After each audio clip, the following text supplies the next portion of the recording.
अस्सलाम वालेकुम। आप लोगों को मेरी आवाज़ आ रही है? मैं कल की क्लास का एक समरी शॉर्ट समरी दे रहा हूँ।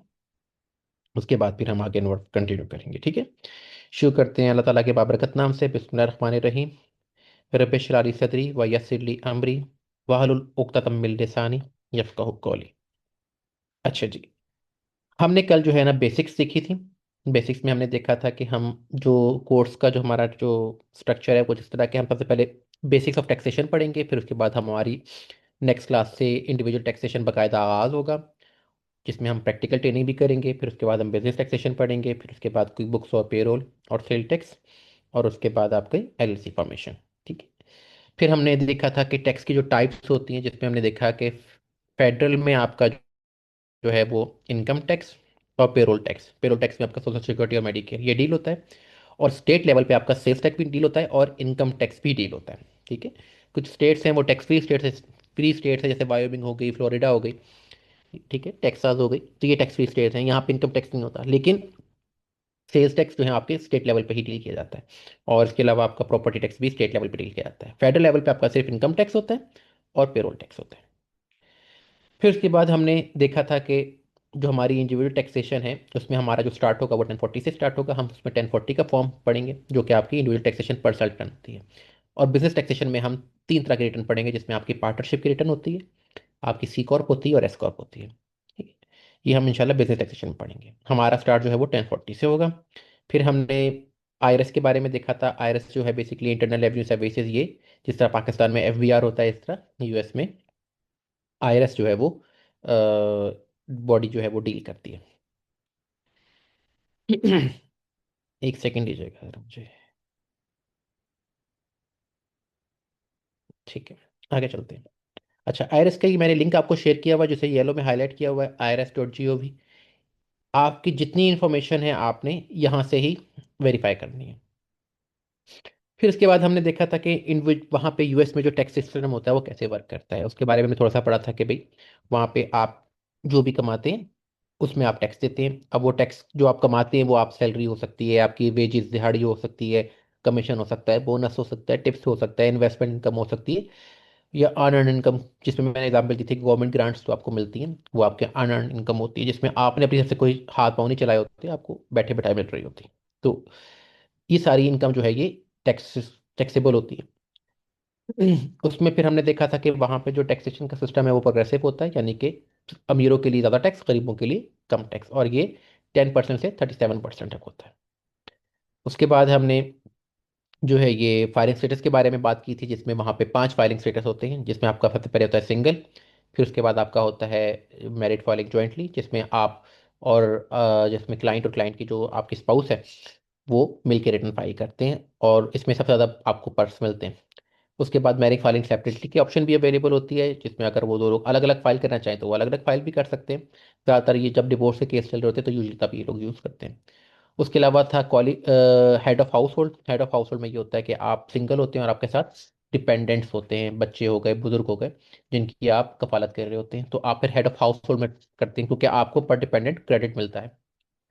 और सबसे लास्ट में था हमारा qualifying widower with dependent child, कि जब कोई एक टैक्स पेयर या स्पाउस में से कोई एक फौत हो जाता है, तो जो दूसरा स्पाउस होता है उसको 2 साल तक मैरिड फाइलिंग जॉइंटली वाली पर्क्स मिलते हैं, लेकिन उसका जो हेड होता है, जो फाइलिंग स्टेटस होता है, वो क्वालिफाइंग विडो या विडोअर विद डिपेंडेंट चाइल्ड होता है, तो उसके लिए डिपेंडेंट चाइल्ड होना जरूरी है, तो आपको ये मिलता है। उसमें आप मतलब सिंगल बंदा ही होता है, हेड ऑफ हाउस होल्ड के बजाय आपको मैरिड फाइलिंग जॉइंटली के पर्क्स मिल रहे होते हैं। ये क्या होते हैं ये आगे चल के देखते हैं। उसके बाद हमने स्टैंडर्ड डिडक्शन के बारे में थोड़ा सा देखा था कि भाई स्टैंडर्ड डिडक्शन क्या होती है। 2024 में बेसिकली ये 14,600 तक की इनकम अगर आपकी है तो आपको रिटर्न फाइल करते हैं तो आपको पर्क्स मिलेंगे, नहीं में करते तो आपको कोई बाय लॉ लीगल नहीं है। इसी तरह मेरिट फाइलिंग जॉइंटली के लिए 29,200 था 2024 में, 25 में ये बढ़ के 30 समथिंग हो चुका हुआ है। मेरिट फाइलिंग सेपरेटली में भी इसी तरह 14,600, और हेड ऑफ हाउस होल्ड में 21,900 था। ये स्टैंडर्ड डिडक्शन वो होती है जो कि आपकी इनकम में से माइनस हो जाती है, और जो पीछे जो बची इनकम बचती है वो आपकी टैक्सेबल होती है, ठीक है। फिर उसके बाद हमने देखा था कि who is required to file, तो ये हमने देखी थी कि इनकम जो होती है हमारी वो थ्रेशोल्ड है जो आपको रिक्वायर करते हैं। उसके बाद हमने कुछ स्लैब्स के बारे में रेट्स देखे थे, जिसमें 2024 के स्लैब्स जो रेट हमारे पास अवेलेबल है, क्योंकि जो वायरस की वेबसाइट के ऊपर अवेलेबल थे, जिसमें आपके जो अगर है स्टैंडर्ड डिडक्शन के बाद उसके ऊपर जो इजाफी अमाउंट है वो 11,600 तक हो तो सिंगल के लिए 10% है, लेकिन अगर वही मेरिट वाले ज्वाइंटली के लिए 23,200 है, तो यानी कि अगर किसी की 23,200 तक की इनकम होगी तो 10% लगेगा। इसी तरह ये बढ़ती जाती हैं, आपकी स्लैब्स बढ़ती जाती हैं, आपका टैक्स रेट भी चेंज हो जाता है। तो ये वो अमाउंट्स हैं जो स्टैंडर्ड डिडक्शन के इजाफी अमाउंट्स हैं, ठीक है, ये टोटल अमाउंट की बात नहीं हो रही। फिर उसके बाद हमने ड्यू डेट ऑफ फाइलिंग देखी थी कि जो कि हमारी 15 अप्रैल होती है, आपका सीजन स्टार्ट हो जाता है 26 जनवरी से, और उसके बाद 15 ऑफ अप्रैल तक आपने फाइल करनी होती है। लेकिन अगर आप किसी वजह से फाइल नहीं कर सकते तो आपको एक्सटेंशन मिल जाती है 6 माह की, जो कि ख़त्म होती है 15 अक्टूबर तक। लेकिन आपको उसमें टैक्स जो है वो 15 अप्रैल तक ही जमा कराना होता है, जो कि आप एक अपना एस्टिमेट अमाउंट लगा के निकाल के जमा करा देते हैं। वो एस्टिमेट कैसे निकलता है, उसकी कैलकुलेशन कैसे होती है, ये हम आगे चल के एस्टिमेशन ऑफ टैक्स में देखेंगे। फिर उसके बाद हमने कुछ फायदे देखे थे कि टैक्स रिटर्न फाइल करने के, कि जिसमें आपको पैसे वापस मिल जाते हैं। अगर आपने इजाफी टैक्स जमा करा दी है तो आपको पैसे वापस मिल जाएंगे। आपने अगर बच्चे हैं तो आपको पर बच्चा 2,000 क्रेडिट मिलता है। इसी तरह मुख्तलिफ तरह के क्रेडिट्स और भी हमने देखेंगे आगे चल के, तो वो आपको पैसे वापस आते हैं। तो यानी कि रिटर्न फाइल करने का मतलब ये नहीं है कि आपने पैसे देने, रिटर्न फाइल करने का मतलब ये भी है कि आपको पैसे भी मिल सकते हैं। वहाँ पे इस साल जो है 2025 में 160 मिलियन रिटर्न फाइल होनी है। तो आप कुछ हिसाब लगा लें कि कितने लोग जो हैं वो तैयार बैठे हुए हैं। फिर उसके बाद इंटरेस्ट और पेनल्टीज़ की बचत हो जाती है अगर आप ड्यू टाइमली फाइल कर देते हैं। अगर आपने फाइनेंशियल एड के लिए अप्लाई करना है, कोई लोन लेना है, तो आपकी टैक्स रिटर्न अगर होगी तो आपको फाइनेंशियल एड भी अकॉर्डिंगली मिल जाती है। फिर उसके बाद अलावा सोशल सिक्योरिटी बेनिफिट, जिस तरह पाकिस्तान में ईओबीआई होता है, इस तरह यूएस में सोशल सिक्योरिटी बेनिफिट्स और मेडिकेयर होता है। आपको वो मिलता है जब आपकी जो है वो सीनियर सिटीजन की एज क्रॉस हो जाती है। और इसके अलावा accurate picture picture of income और पीस ऑफ माइंड भी आपको हो जाता है। ठीक है, उसके बाद फिर हमने कुछ क्रेडिट्स के बारे में पढ़ा था कि भाई अर्न इनकम क्रेडिट होता है, जो कि कम सैलरी लोगों मंदों का, कम लोग जिनकी तनख्वाह हो या जिनकी कमाई हो उनको मिलता है। चाइल्ड टैक्स क्रेडिट होता है, अमेरिकन अपॉर्चुनिटी टैक्स क्रेडिट होता है, ये जो पढ़ने वालों को मिलता है जो बैचलर्स पढ़ रहे हो। तो मुख्त तरह के क्रेडिट्स होते हैं जो कि आपको कैश बैक की सूरत में वापस मिल जाते हैं। तो बजाय कि इसके कि आप रिटर्न जमा कराने के बाद एंड में आप हुकूमत को पे करें, हुकूमत उल्टा आपको भी अक्सर पे कर रही होती है, जो कि बहुत ज़्यादा होती है। 8,000, 10,000, 12,000 इस तरह आपको क्रेडिट आ रहा होता है। तो वो अच्छी खासी अमाउंट होती है जिसमें आपके 4-6 माह आराम से गुजर जाते हैं। फिर उसके बाद हमने टैक्स फार्मूले के ऊपर बात की थी। इस फार्मूले को ही हम आगे से यहीं से दोबारा यहीं से स्टार्ट करेंगे आगे से भी, ठीक है। अगली स्लाइड भी यहीं से ही स्टार्ट होगी, तो मैं अब अगली स्लाइड खोल लेता हूँ।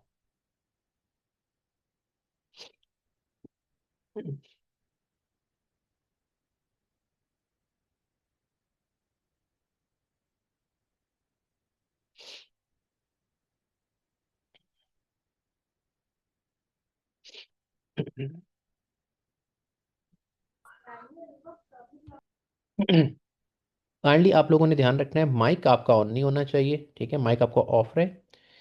और मैं जब बोलूँगा आप लोगों के क्वेश्चंस होंगे, मैं आपको अलाउ करूँगा, आप लोग अपना रिएक्शन टैब में हैंड रेस के ऑप्शन यूज़ करेंगे, अपना क्वेश्चन करेंगे। और उस क्वेश्चन के बाद मैं आपका नाम पुकारूंगा तो वन बाय वन आप माइक ऑन करके अपना क्वेश्चन करके माइक को ऑफ कर देंगे। अच्छा, आज यहीं से दोबारा शुरू करते हैं। जो हमने टैक्स का फार्मूला देखा था, आप लोगों को रिमाइंडर के तौर पे बता दूं कि आपको ये फार्मूला याद करने की ज़रूरत नहीं है, कि आपको ये अंडरस्टैंडिंग के लिए बताया जा रहा है।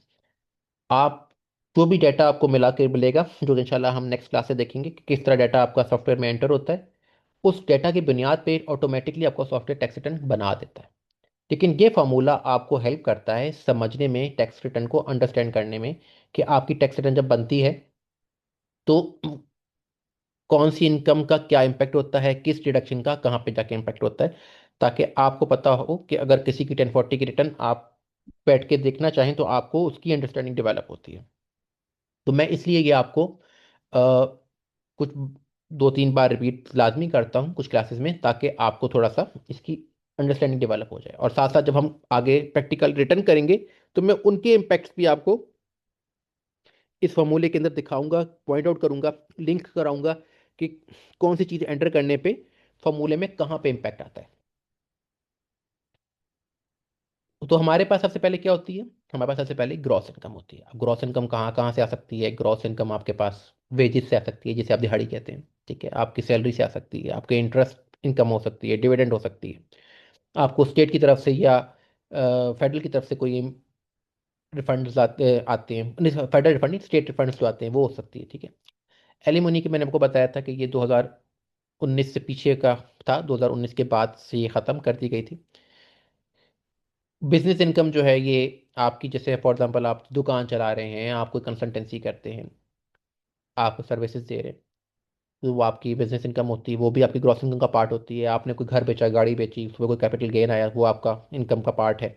फिर इस तरह यूएस में आईआर इनकम होती है। आईआर इनकम क्या होती है? जिस तरह पाकिस्तान में स्टेट लाइफ की आप एग्जाम्पल ले सकते हैं कि आप करते हैं, आप स्टेट लाइफ की पॉलिसी ले लेते हैं, फिर आप वो 5 10 साल 20 साल आप वो पॉलिसी चलाते हैं, और फिर आपकी जब वो पॉलिसी मेच्योर होती है तो आपको एक बड़ी लमसम अमाउंट मिलती है। तो वो जो है आपकी इनकम होती है। तो इसी तरह वहाँ पे इसको इंडिविजुअल रिटायरमेंट अकाउंट कहते हैं, जिसे आप पॉलिसी के तौर पे चलाते हैं अपनी रिटायरमेंट की एज तक। 59.5 एज होती है, और फिर उसके बाद आपको ये पैसे रिडीम होके इकट्ठे मिल जाते हैं। फिर पेंशन आती है, आपकी रेंटल इनकम आती है। फिर उसके बाद मैं बताया था आपको कि जो आपकी पार्टनरशिप और एस कॉर्प, यहाँ से जो इनकम आती है, जो आपके शेयर्स होते हैं, क्योंकि ये पार्टनरशिप की रिटर्न और एस कॉर्प रिटर्न जो है ये पास थ्रू एंटिटीज कहलाती हैं। इनमें हम टैक्स नहीं पे करते, टैक्स हम इंडिविजुअल लेवल पे करते हैं। तो इसमें जो आपका शेयर होता है वो केवन की सूरत में आपको निकलता है। ये हम डिटेल में इंशाल्लाह आगे पढ़ेंगे। तो आप वो केवन, आप आपका जो फॉर्म होता है वो आप अपनी इनकम में ऐड करते हैं, आपका वो ग्रॉस इनकम होती है, और यहाँ पे आप टैक्स देते हैं। इसी तरह अनएम्प्लॉयमेंट कंपनसेशन और सोशल सिक्योरिटी बेनिफिट्स भी आपकी सारी ग्रॉस इनकम का पार्ट होते हैं। फिर उसके बाद आप आ जाते हैं एडजस्टमेंट्स के ऊपर। इसमें से आपको कुछ एडजस्टमेंट्स मिलती हैं जो कि आपको माइनस करने के अलावा होते हैं। जिसमें क्या होता है, आपके एजुकेटर एक्सपेंसेस हैं, अगर आप टीचर हैं और आपने बच्चों की तालीम पे कोई बच्चा खर्चा किया है, कोई फोटो कॉपी कराई थी, कोई मॉडल शॉडल बनाया था, तो वो आपको माइनस करने का वक्त मिलता है। फिर इसी तरह जो, जैसे आपको पहले आईआरए की इनकम इनकम का पार्ट थी, इस तरह जो आईआरए में कॉन्ट्रीब्यूशंस आप करते हैं, जो आप प्रीमियम पे करते हैं साल, वो आप यहाँ पे माइनस कर सकते हैं, ताकि अभी आप उसको इनकम से हटा देते हैं, और जब आपको इकट्ठे पैसे मिलते हैं तो आपकी income as a whole count हो जाती है। स्टूडेंट लोन अगर आपने लिया हुआ है तो उस पर जो इंटरेस्ट होता है वो भी आपको माइनस करने की जरूरत होती है। इसी तरह हेल्थ सेविंग अकाउंट क्या होता है जी, कि वहाँ पे जिस तरह पाकिस्तान में आप हेल्थ सेविंग इंश्योरेंस लेते हैं ना, हेल्थ इंश्योरेंस लेते हैं, इस तरह वहाँ पे हेल्थ सेविंग अकाउंट का एक कॉन्सेप्ट है। वहाँ पे आप अकाउंट बना लेते हैं, उसके अंदर आप अपने पैसे डिपॉजिट करते रहते हैं, और जब आप खुदा ना खास्ता आपको जरूरत पड़ती है तो वो पैसे आप निकाल के अपनी हेल्थ पे यूज़ कर सकते हैं। वो भी ऐसा इंश्योरेंस पॉलिसी टॉप पे काम करता है। फिर इसी तरह अगर आर्मी पर्सनल है तो आपने अगर कोई मूवमेंट की है, आपको कभी एक स्टेट से दूसरी स्टेट या कंट्री मूव करना पड़ा, तो वो भी आपको अलाउ होता है कि आप वो खर्चे भी यहाँ पे माइनस कर सकते हैं। फिर इसी तरह सेल्फ एम्प्लॉयमेंट टैक्स हम डिटेल में पढ़ेंगे, उसका हाफ आपको यहाँ पे ऑटोमेटिकली सॉफ्टवेयर माइनस कर देता है। कोई हेल्थ इंश्योरेंस, रिटायरमेंट प्लान वगैरह, ये सारी चीज़ें आपको अलाउ होती हैं एडजस्टमेंट के तौर पे आपको माइनस करने की। तो आप आ जाते हैं एडजस्टेड ग्रॉस इनकम, जिसे आप कहते हैं एजीआई। फिर उसके बाद आपको फिर एक और डिडक्शंस मिलती हैं। पहले आपको एडजस्टमेंट मिलती है, फिर आपको डिडक्शन अलाउ होती हैं।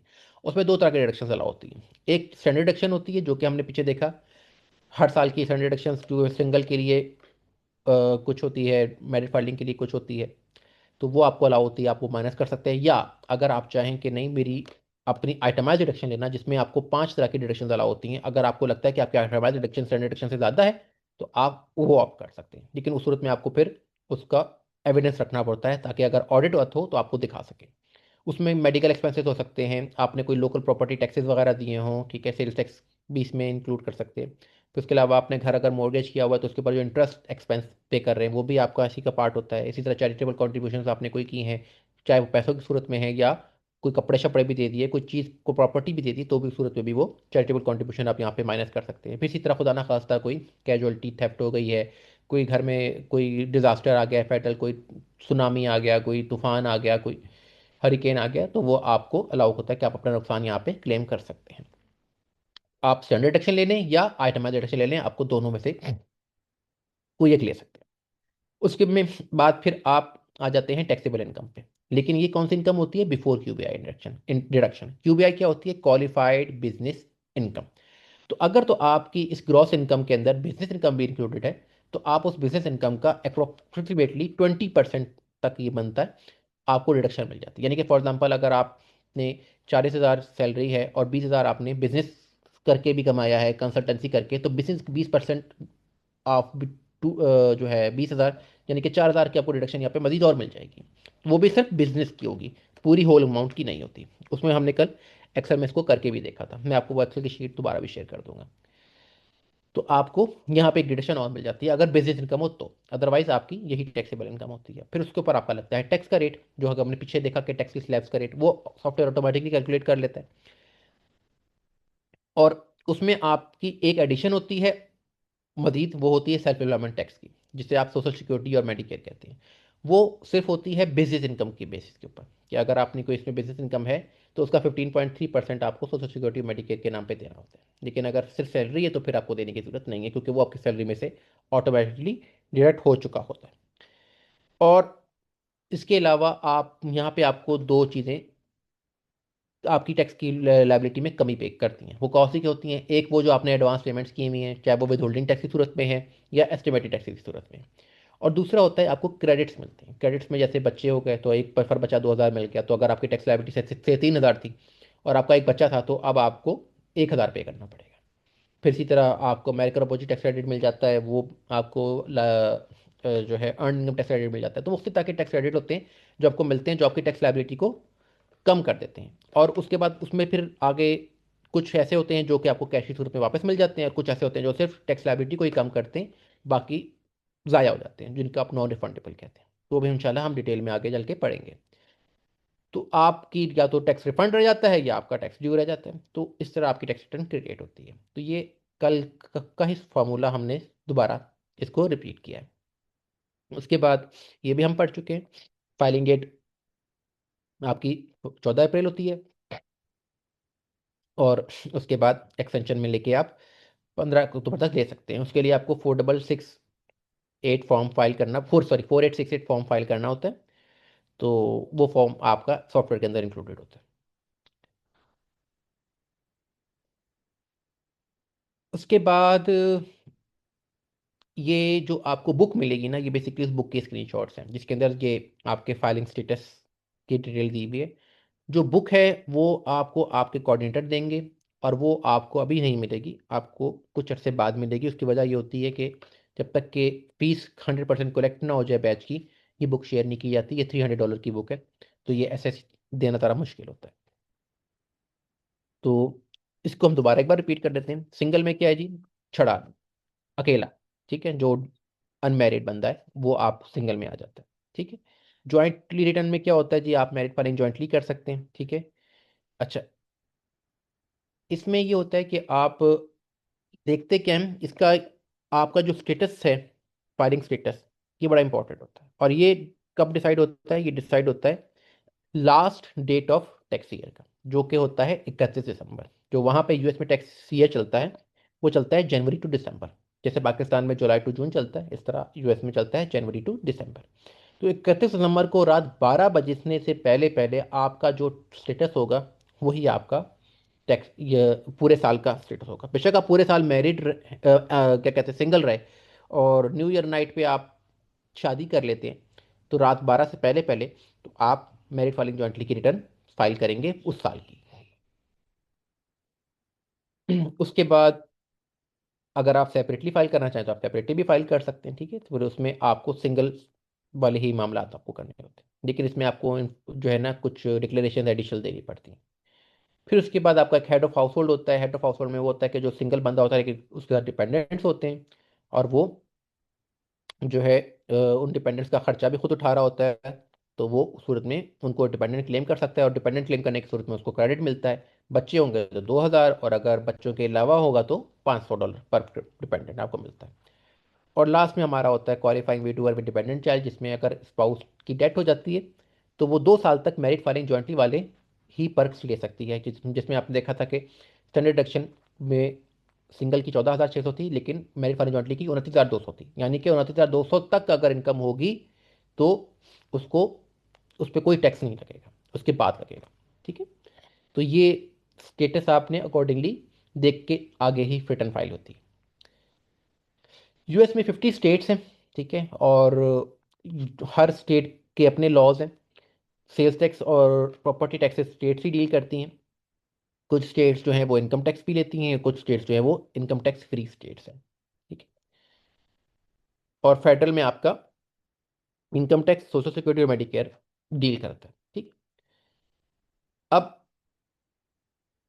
स्टेट की रिटर्न कब फाइल करने की जरूरत होती है? कि जब आप जिस स्टेट के आप रेजिडेंट होते हैं, आप उस स्टेट की रिटर्न फाइल करते हैं। ठीक है।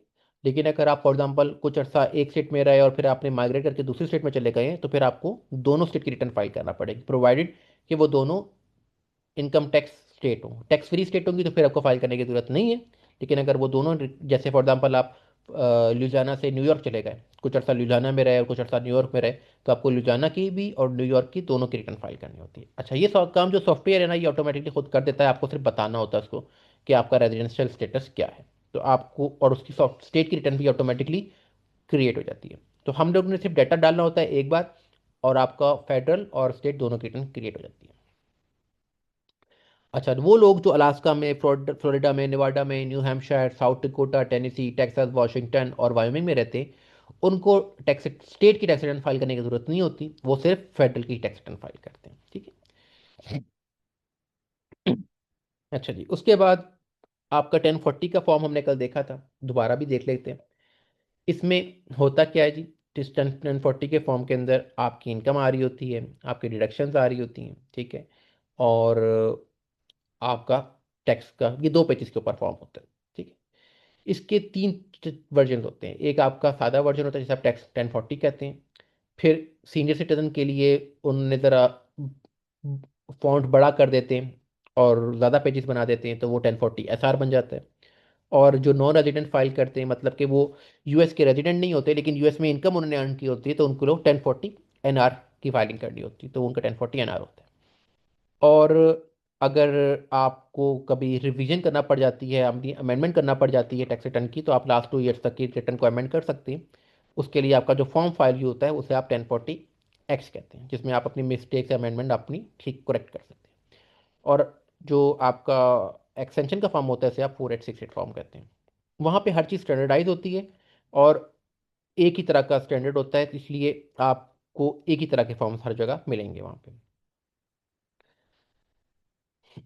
अच्छा, इस फॉर्म्स को शुरू करने से पहले अगर किसी का कोई सवाल है तो वो कर सकता है, फिर मैं आगे बढ़ता हूँ।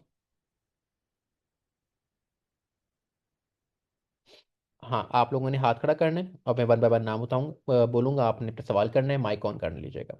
जी, नबी अहमद भाई। जी अस्सलाम वालेकुम। वालेकुम अच्छा सलाम। सर, मैं आपका लेक्चर सुन रहा था। स्टार्ट में कुछ क्वेश्चंस थे वो मैंने नोट किए थे हम्म। कि आपने उसमें कहा कि हम्म। जिस तरह आप कोई कमीशन लेते हैं, टिप लेते हैं और मल्टीपल चीज़ें हम्म। लेते हैं, इसी तरीके से आप चैरिटी देते हैं, डोनेशंस देते हम्म। हैं और कुछ इस तरह की चीज़ें। देखिए, ये बहुत सारी चीज़ें तो ऐसी होती हैं कि जो डॉक्यूमेंटेड नहीं होती हैं। टिप वगैरह तो आपकी हम्म। डॉक्यूमेंटेड नहीं होगी। अगर आप एज ए हम्म। शेफ काम कर रहे हैं, कुछ कर रहे हो, इसी तरीके से अगर आपको चैरिटी डोनेशन दे रही है तो वो ज़्यादातर वहाँ पे तो कैश में दी जाती हैं। तो इन सब का आप रिकॉर्ड कैसे मेंटेन करते हैं? ये सिर्फ आपकी एक वो अपनी एक शीट के अंदर के रिकॉर्ड में एक एस्टिमेटेड वैल्यू डालते हैं, इस तरह से होता है क्या? देखें, जो आपकी टिप्स होती हैं ना, वो वहाँ पे वेटर जो होते हैं ना, जितने भी वेटर्स को टिप्स मिलती हैं, वो उसको रिपोर्ट करते हैं अपने मैनेजर को, और वो मैनेजर उनका जो W2 इशू करता है ना, उसके अंदर उनको मेंशन करता है। तो टिप्स इस तरह वहाँ पे रिकॉर्ड होती हैं। टिप्स ऐसे नहीं होता कि आपने उनको दे दी और वो लेके चलते बने, ऐसे नहीं होता। वहाँ पे वो अपने मैनेजर, जो भी वो वेटर्स वगैरह होते हैं, वो अपने मैनेजर को वो सारा उसका रिकॉर्ड नोट करवाते हैं।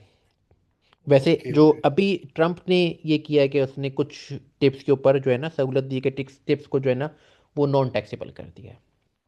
जिसमें अभी अच्छा आपने सर। सुना हो जी कि जी। वन बिग ब्यूटीफुल बिल के नाम से एक बिल आया है, जिसमें टिप्स को जो है ना वो नॉन टैक्सेबल कर दिया गया।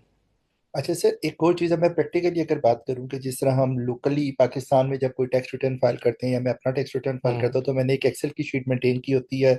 उसमें यही है कि एक साइड के ऊपर मेरी जो मैंने ऑलरेडी टैक्सेस दिए हैं उन सब की डिटेल आ हम्म। जाती है। दूसरी साइड पे मेरे सारे इनकम एक्सपेंडिचर्स की डिटेल आ जाती है, उसमें ये सब चीज़ें शामिल होती हैं, टेलीफोन बिल से हम्म। लेके ईच एंड एवरीथिंग, क्योंकि ये सारे कोड वहाँ पे हमारे IRS के ऊपर भी होती हैं।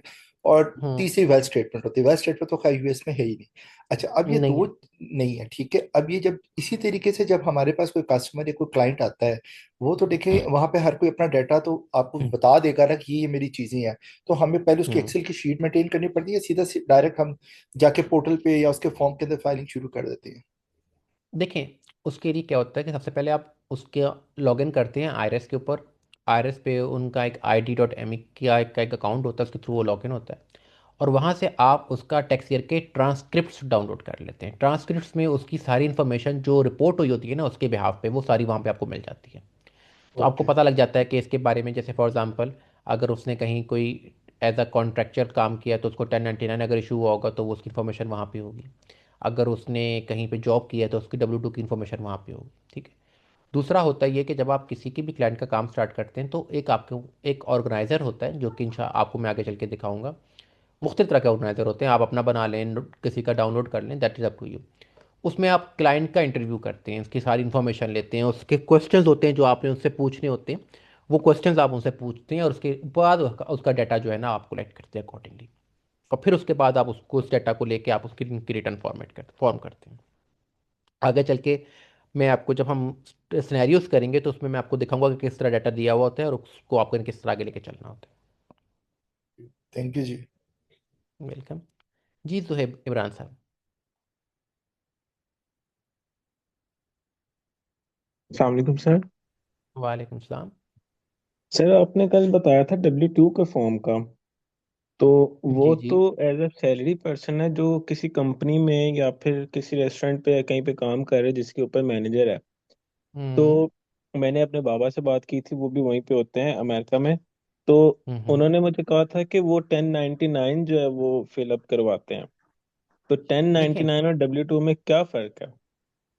ये अभी आगे चल के देखेंगे हम। मैंने अभी यही पढ़ाने लगा हूँ आपको, 1099 और W2 में क्या फ़र्क है आपको बताने लगा हूँ अभी आगे चल के। जी ठीक है, थैंक यू। ठीक है। जी सकलैन अब्बास भाई। अस्सलाम सर। वालेकुम सलाम। सर, दो क्वेश्चन है। एक तो जो इंडिविजुअल टैक्स है, फॉर एग्जाम्पल एक बंदा कंपनी में हम्म। काम करता है तो क्या एम्प्लॉयर वो सबमिट नहीं करेगा उसका टैक्स, जैसे एक नहीं, क्योंकि डिडक्शन नहीं होगी उसकी? एम्प्लॉयर एम्प्लॉयर सिर्फ विदहोल्डिंग करेगा, फाइलिंग तो आप करेंगे ना। ओके। मेरे से जैसे पाकिस्तान में भी यही होता है, मैंने आपको सैलरी दे रहा हूँ, ठीक है, मैं ठीक है। आपका एम्प्लॉयर हूँ। और मैंने आपको आपको जो है 10 लाख के ऊपर 2,000 टैक्स काटा, मैंने राइट। जमा करा दिया। ठीक है। लेकिन अब मुझे तो नहीं पता कि आप शाम को जाके क्या कर रहे हो, आप वीकेंड्स पे कौन सी दिहाड़ियाँ लगा रहे हो। ठीक है। ओके। मुमकिन है आपके अपना भी कोई पर्सनल कंसल्टेंसी हो, या राइट। आप कोई साथ में कोई पर्सनल बिजनेस कर रहे हो, किसी के साथ पार्टनरशिप पे हो, कोई दुकान भाई के साथ बैठ के चलाते हो, वहाँ से आपको इनकम आती हो, तो मुझे तो इसका इन्फॉर्मेशन नहीं है। मैं तो राइट। आपके अपने हिसाब से जो मैं आपको सैलरी दे रहा हूँ मैंने उसका टैक्स काट के हुकूमत को जमा करा दिया।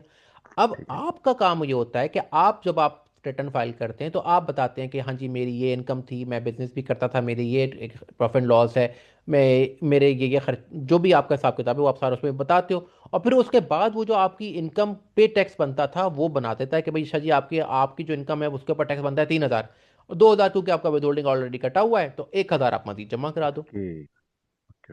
राइट। और सेकंड सर, जो इंडिविजुअल टैक्स है इसका सिर्फ ये 1040 फॉर्म ही होता है, इसके अलावा भी फॉर्म्स होते हैं, या जस्ट ओनली जस्ट 1040 जो ही है आपका मेन इंडिविजुअल फॉर्म होता है वो होता है 1040। उसके साथ एडिशनल इंटरनल फॉर्म्स भी ऐड होते हैं, वो ऐड होते हैं आपकी इनकम्स और क्रेडिट्स और डिडक्शंस के अकॉर्डिंगली, जिसमें स्केजुअल्स होते हैं, कुछ कुछ फॉर्म्स होते हैं, वो इंशाल्लाह हम आगे चल के डिटेल में देखेंगे। Okay. Thank you sir. Welcome. अबीर ज़िया भाई। जी अस्सलाम वालेकुम जी। वालेकुम सलाम। अ, अच्छा सर, आपने शायद पहले बता दिया हो, लेकिन ब्रीफली दोबारा बता दीजिएगा कोई कि बात नहीं। क्या फाइलिंग रिक्वायरमेंट क्या है, कि यानी कि मिनिमम थ्रेशोल्ड इनकम की है, या जिसने आपकी स्टैंडर्ड $1 भी डिडक्शन कमाया ही है? आपकी स्टैंडर्ड डिडक्शन ही आपका मिनिमम थ्रेशोल्ड है। उस स्टैंडर्ड अच्छा, डिडक्शन से ऊपर आप जितना कमाएंगे आपको उस पर टैक्स देना होता है। अगर ठीक है जी। आपकी इनकम स्टैंडर्ड डिडक्शन से कम है तो आप बेशक हम्म। टैक्स फाइल ना करें। लेकिन अगर आप टैक्स फाइल नहीं करेंगे तो आप बहुत सारे क्रेडिट से महरूम हो जाते हैं, जिसमें मेरे सबसे पहला क्रेडिट आपका अर्न इनकम क्रेडिट होता है, जो कि हम आगे चल के पढ़ेंगे, जो कम इनकम वाले बंदों को मिलता है। और बच्चे होंगे तो ज़्यादा मिलेगा, फिर पर बच्चा आपको क्रेडिट मिल रहा होता है। तो फॉर एग्जांपल एक बंदा है, वो मैरिड है, ठीक है, तो अगर एक बंदा मैरिड है, अब 2024 के पॉइंट ऑफ व्यू से 29,200 तक का अगर वो इनकम कमाता है तो उसको टैक्स फाइल करने की जरूरत नहीं है। वो फॉर एग्जांपल से वो बंदा 24,000 कमाता है, ठीक है, लेकिन जब वो टैक्स फाइल करेगा, उसके 3 बच्चे हैं तो 6,000 तो उसको सिर्फ ये मिल जाएगा। फिर उसकी इनकम कम है तो उसको कोई 3-4 हज़ार क्रेडिट उसका भी मिल जाएगा, अर्न इनकम का भी। तो कम से कम ये 10-11 हज़ार का क्रेडिट बन जाएगा। तो आप खुद बताएं वो बंदा रिटर्न क्यों ना फाइल करे। तो सर ये क्या ठीक है, कैरी तो फॉरवर्ड वहाँ हो पे सकता है इसीलिए लोग क्रेडिट? रिटर्न फाइल करते हैं। फिर दूसरा फायदा ये होता है, कुछ क्रेडिट होते हैं जो कैरी फॉरवर्ड होते जाते हैं, लेकिन वो फिर नॉन रिफंडेबल क्रेडिट होते हैं। जो बाकी क्रेडिट होते हैं वो आपको कैश की सूरत में वापस आपको आपको पकड़ा दिया जाता है, 1 महीने के अंदर अंदर आपके अकाउंट में ट्रांसफर हो जाते हैं पैसे। ठीक है, thank you। अब इंशाल्लाह जब हमारी ये क्लास होगी ना, थर्ड क्लास, जिसमें हम अकाउंट बनाना सीखेंगे, हम टैक्स रिटर्न बनाना सीखेंगे, उसमें आपके बहुत सारे सवाल जो है ना वो बहुत क्लियर हो जाएंगे, आपकी अंडरस्टैंडिंग थोड़ी सी बेहतर हो जाएगी, आपको क्लियर पिक्चर समझ आना शुरू हो जाएगी। जी खुरम भाई। अलैक्म। वालेकुम सलाम। सर मैं ये पूछना चाह रहा था कि जिस तरह यहाँ पे जीपीएफ होता है या पेंशन होती है जो हमारी रेगुलर सैलरी में से डिडक्ट हो रही होती है, या ईओबीआई होता है, हम्म। या कोई हम्म। इंश्योरेंस प्रीमियम वगैरह जो हेल्थ इंश्योरेंस हम्म। होगी या लाइफ इंश्योरेंस, हम्म। नॉर्मली हम्म। इस्लामाबाद में इस तरह हो रहा होता है, ये हम्म। सारा एडजस्टमेंट्स में माइनस हो रहा होता है आपकी ग्रास इनकम में से वहां पे? वहां पे भी ऐसा ही होता है। आपको फॉर एग्जाम्पल आपकी सैलरी अगर $100 है एक वीक की, तो उसमें से आपके सोशल सिक्योरिटी बेनिफिट्स आपका कट रहे होंगे। फिर उसके बाद आपको अगर कोई 401k मिल रहा है तो उसमें एम्प्लॉयर की कंट्रीब्यूशन और आपकी कंट्रीब्यूशन सारी उसमें जा रही होती है। आपकी कोई हेल्थ इंश्योरेंस एम्प्लॉयर की तरफ से है तो वो भी रिपोर्ट होती है। आपकी कोई उसमें से डिडक्शन होती है तो वो भी इसमें रिपोर्ट होती है। सर और हेल्थ उसमें इंश्योरेंस में सर सॉरी, हेल्थ इंश्योरेंस में अब दो पार्ट होते हैं ना, एक वो होता है जो एम्प्लॉय खुद पे कर रहा होता है, और एक आपका एम्प्लॉयर हम्म। कुछ परसेंट उसका पे हम्म। कर रहा होता है। जो एम्प्लॉय खुद पे कर रहा है हाँ बेसिकली जी। वो उसकी इनकम होती है, वो इनकम ट्रीट यहाँ पे नहीं होगी, उसकी इनकम में से एजीआई में से वो क्या मतलब एडजस्टमेंट में लेस हो जाएगी? देखें, जब आपकी इनकम आपको जो जो भी आपको वो पर्क्स मिल रहे होते हैं ना, वो सारे के सारे उसमें आपके 20 बॉक्सेस होते हैं W2 के अंदर। मैं आपको दोबारा दिखा देता हूँ, 1 मिनट दीजिएगा मुझे। आपको मैं दिखाऊंगा तो ज़्यादा बेहतर आपको समझ आ जाएगा। तो ये जैसे देखिए। ये जीपीएफ है सर, जीपीएफ जो होता है या इस तरह का जो हमारा पेंशन या कोई इस तरह का प्रोविडेंट फंड वगैरह इकट्ठा हो रहा होता है, वो तो बेसिकली इनकम ही होती है हमारी, वो क्यों एडजस्टमेंट में इसको माइनस कर देते हैं? हम्म। 1 मिनट दीजिएगा, आपको ये फॉर्म नज़र आ रहा है? जी सर। ठीक है। आपको इस तरह W2 मिलता है। उस W2 के अंदर 20 बॉक्सेस होते हैं। ठीक है। उसमें आपकी सैलरी कितनी गई, आपकी विद होल्डिंग टैक्स कितना कटा, सोशल सिक्योरिटी, मेडिकेयर, ये वो। फिर उसके बाद टिप्स, 7 बॉक्स में अगर आप देखें तो टिप्स आ रही होती हैं। ठीक है। फिर उसके बाद ये सारी इन्फॉर्मेशन जो आपके प्लान्स हैं, ठीक है। और फिर 12 के अंदर आपको सारी जो भी आपके एक्स्ट्रा पर्स होते हैं, जिसमें आपकी हेल्थ इंश्योरेंस, 401 के, ये सारे यहाँ पे रिपोर्ट हो रहे होते हैं। और आपने भी इसी तरह ही बॉक्स बाय बॉक्स ही सारी अमाउंट्स को वहाँ पे भी सॉफ्टवेयर के अंदर ऐड करना होता है। ठीक हो गया। आपकी इनकम की जितनी भी टाइप्स होती हैं वो सारी की सारी इसमें रिपोर्ट हो रही होती है। नहीं, इसमें तो वो रिपोर्ट हो रही है। अब इसमें जो हम्म। नेट इनकम होगी, नेट सैलरी, वो ये सारी डिडक्शन के बाद हो रही होगी, कुछ एडिशन देखिए डिडक्शन जो कुछ उसमें भी हो रही है उसमें ना? जी जी वो तो नेट सैलरी जो आपको मिलती है वो तो एक डिफरेंट चीज़ है ना। वो तो आपकी जो भी डिडक्शन होनी थी, फॉर एग्जांपल आपका टैक्स कटना था, आपकी जो कंट्रीब्यूशन प्लान IRA में जाना था, 401k का कोई कंट्रीब्यूशन जानी थी, वो तो डिडक्ट करके आपको माइनस कर देंगे। वो तो एक डिफरेंट चीज़ है।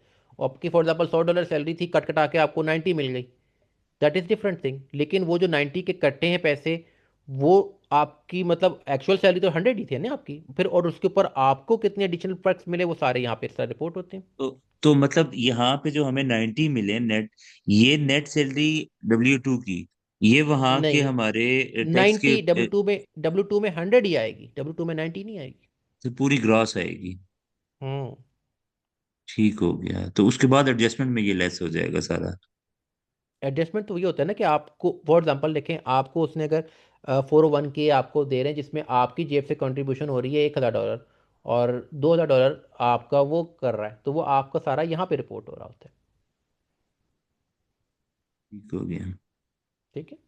अभी इंशाल्लाह जब ये डिटेल में करेंगे ना पर उसके अंदर, तो फिर आपको चीज़ें क्लियर होना शुरू होंगी इंशाल्लाह। अभी थोड़ा सा हम लोग बेसिक्स में, इसीलिए हमारी 2 क्लासेस होती हैं, ताकि थोड़ा सा एक आइडिया हो जाए कि ठीक हो गया। बेस बेस क्या है। फिर उसके बाद जब हम 1 बाय 1 प्रैक्टिकली चीज़ें एंटर करना शुरू करेंगे, आपको भी चीज़ें आहिस्ता आहिस्ता क्लियर होती जाएंगी। ले लो शाहिद जी। अजीज़ साहब। Thank you sir. Thank welcome. अस्सलाम वालेकुम सर। वालेकुम सलाम। सर मेरा सवाल ये था, जिस तरह हम पाकिस्तान में टैक्स रिटर्न जमा कराते हैं तो उसमें लिमिटेशन होती है यूज़र पासवर्ड की। तो यहाँ पर यूज़र हम्म। पासवर्ड क्या चीज़ इस्तेमाल करते हैं, यहाँ की नेशनल कोई आइडेंटिफिकेशन है? देखिए, यूएस में ये होता है कि आपने अगर अपनी इंफॉर्मेशन कोई लेनी है तो वो आपको आईआरएस में लॉगिन करके आपको मिल जाती है। उसके लिए ID.me, आईडी मी जैसे कहते जी। हैं तो उसका अकाउंट होता है जो आपको बनाना होता है, उसमें आपकी सारी वेरिफिकेशन होती है। अच्छा। उसके थ्रू ही आपका लिंक करता है, ठीक है। बाकी मैं आपको दिखा देता हूँ, ये देखें। प्रैक्टिकली जो है ना, जब करते हैं ना कोई चीज़ तो वो समझ भी अच्छी आती है और वो याद भी रहती है। अब जैसे ये है, फॉर एग्जांपल मैं आईआरएस की वेबसाइट पे गया, ठीक है। जी। यहाँ पे मैं साइन इन करूंगा। अब मैं as an individual sign in करूंगा। जी। तो ये देखिए, साइन इन विद आईडी में, ठीक। ठीक है। तो इस तरह आपको अकाउंट बनाना पड़ता है, लेकिन इसमें आपकी टैक्स रिटर्न फाइल नहीं होती। टैक्स रिटर्न के लिए आपको सॉफ्टवेयर का सहारा लेना पड़ता है, क्योंकि वहां पे वो जो है ना, सिस्टम जो है ना वो सेंट्रलाइज्ड नहीं है। उन्होंने क्या किया हुआ है, सॉफ्टवेयर लोग सेल करते हैं। उस सॉफ्टवेयर के ऊपर ठीक। आपकी रिटर्न फाइल होती है, और वो जी। रिटर्न फिर ट्रांसमिट होके, उसका डाटा ट्रांसमिट होके जो है ना वो आईआरएस को चला जाता है, ताकि कल को खुदा ना खास्ता किसी का यूजर पासवर्ड लीक हो तो उसकी जी। रिटर्न से ही रिलेटेड इंफॉर्मेशन लीक हो, पूरे का पूरा नेटवर्क जो है ना वो सपोर्टाज ना हो।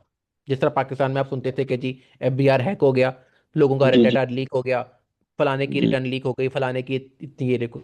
वहां पे ये सिस्टम को उन्होंने इसको इस तरह कंट्रोल किया हुआ अच्छा, उनके लिए एक पैकेज अलग से उनको मतलब परचेज करना पड़ता है, उस पैकेज में मतलब यानी कि वो लोग डेटा लोड करते हैं, देन फिर वो है। आईरिस में ट्रांसफर करते हैं। हाँ, अब देखें उसके लिए क्या होता है कि फॉर एग्जांपल अगर आप नेटवर्क एग्जांपल करना है, तो जैसे आप टर्बो टैक्स का एक सॉफ्टवेयर है, ठीक है। आप टर्बो टैक्स के सॉफ्टवेयर पे जाएंगे और वो जी। आपको, ये इंडिविजुअल के पॉइंट ऑफ व्यू से बता रहा हूँ, वो टर्बोटेक्स जी। की जी। वेबसाइट पे जाएगा, वहाँ पे अपनी इन्फॉर्मेशन देगा, वो उसके टैक्स रिटर्न फाइल हो जाएगी, ठीक है। लेकिन ठीक। ऑब्वियसली वो रिटर्न तो फाइल कर देगा, लेकिन एक एज अ टैक्स पे पेयर जिसके पास और भी बड़ी सारी इन्फॉर्मेशन होती हैं, वो उससे महरूम रह जाता है, ठीक है। और वो बहुत सारे क्रेडिट्स अपने लूज कर देता है, जिसकी वजह से वो टैक्स ज़्यादा दे रहा होता है बजाय इसके कि जी। वो रिफंड ले रहा हो। तो उसके लिए क्या करते हैं ये लोग क्योंकि वहां पे यूएस में एक सादा सा असूल है, वो कहते हैं कि जिसका काम हो ना उसी को देना चाहिए, खुद से हर काम में टांग नहीं अड़ानी चाहिए। तो जी। वो क्या करते हैं, वो कहते हैं कि हम वो जो टाइम हम अब ज़ाया करेंगे टैक्स रिटर्न को फाइल करने में, वो उसके बजाय हम वो पैसे टैक्स पेपर को दे दें, और हम उस टाइम को यूटिलाइज करके कुछ $4 और कमा लें, ठीक है। तो वो जी। आपको देंगे। अब आप एज अ टैक्स पेपर जो आप फाइल करोगे, आपका सॉफ्टवेयर डिफरेंट होगा, क्योंकि आपके आपके सॉफ्टवेयर में एक्सेस होती है मल्टीपल क्लाइंट्स को ऐड करने की। ये जो सॉफ्टवेयर मैंने आपको दिखाया, ये as a single person software होता है, कि जब आप खुद अपनी रिटर्न बजाते खुद सेल्फ फाइल करना चाह रहे हो, तो फिर उनमें आप इन सॉफ्टवेयर का सहारा ले लेते ठीक सर।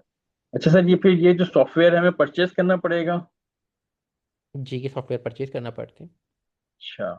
और फिर मतलब पीटीइन के बाद जो मतलब हमें प्रिपेयर करने की जो आइडेंटिफिकेशन होती है वो हमें मिल जाएगी, लेकिन फिर फाइलिंग के लिए अलग होता है, फिर फाइलिंग का भी तो सिलसिला होता है कि अब हमने प्रिपेयर तो कर लिया, फाइल कर सकेंगे हम इसको? तो वही वहीं से ही फाइल होता है, उसी सॉफ्टवेयर से ही फाइल होता उसी है। जहाँ पे सॉफ्टवेयर आप से प्रिपेयर फाइल होगा? करते हो वहीं पे आप सबमिट का बटन दबाओगे, फाइल हो जाएगी। अच्छा।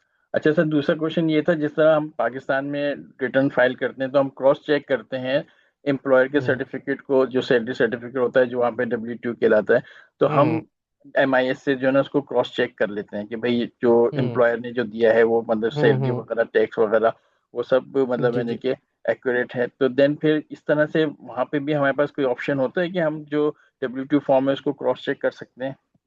देखें, जब आपको W2 का फॉर्म मिलता है ना, तो वो जो फॉर्म होता है ना W2 का, वो सिर्फ क्लाइंट को नहीं जाता, उसकी एक कॉपी आईआरएस को भी जाती है। अच्छा। ठीक। और आई अगर आप इसकी इंफॉर्मेशन और उसकी इंफॉर्मेशन में डिफरेंस डालेंगे ना, तो फौरन आपको नोटिस आ जाएगा। अच्छा। ठीक। ठीक। ठीक है, अभी ठीक है हम सर। इसको चल के आगे मजीद डिटेल में भी देखते हैं, ठीक है। जी ठीक है परवेज सर। भाई। Thank you. अलैक्म सर। वेलकम। वालेकुम सलाम। सर मेरा क्वेश्चन था रिगार्डिंग वो जो फार्मूला आपने बताया था टैक्स की कैलकुलेशन के लिए, इसके अंदर जी जी। एडजस्टमेंट्स और टैक्स क्रेडिट में क्या डिफरेंस है, वो ज़रा क्लियर नहीं हुआ। अच्छा, किसकी आप पूछ रहे हैं, एडजस्टमेंट में और टैक्स क्रेडिट जो नीचे आ रहे थे, टैक्स ये जो क्रेडिट? देखें, ग्रॉस इनकम के बाद हाँ, आप एडजस्टमेंट एक लेस कर रहे हैं इसके अंदर, और ये जो फेडरल इनकम टैक्स के बाद आपने टैक्स क्रेडिट लिखे हुए हैं इनके अंदर, इन दोनों को तो डिफरेंस नहीं समझ आता है सर। देखें, जो आप, अच्छा इसके लिए हम जो हमने कल की एक्सेल की शीट खोली थी ना, हम उसी को दोबारा खोल लेते हैं। आप कल थे हमारे साथ क्लास में? जी सर। अच्छा,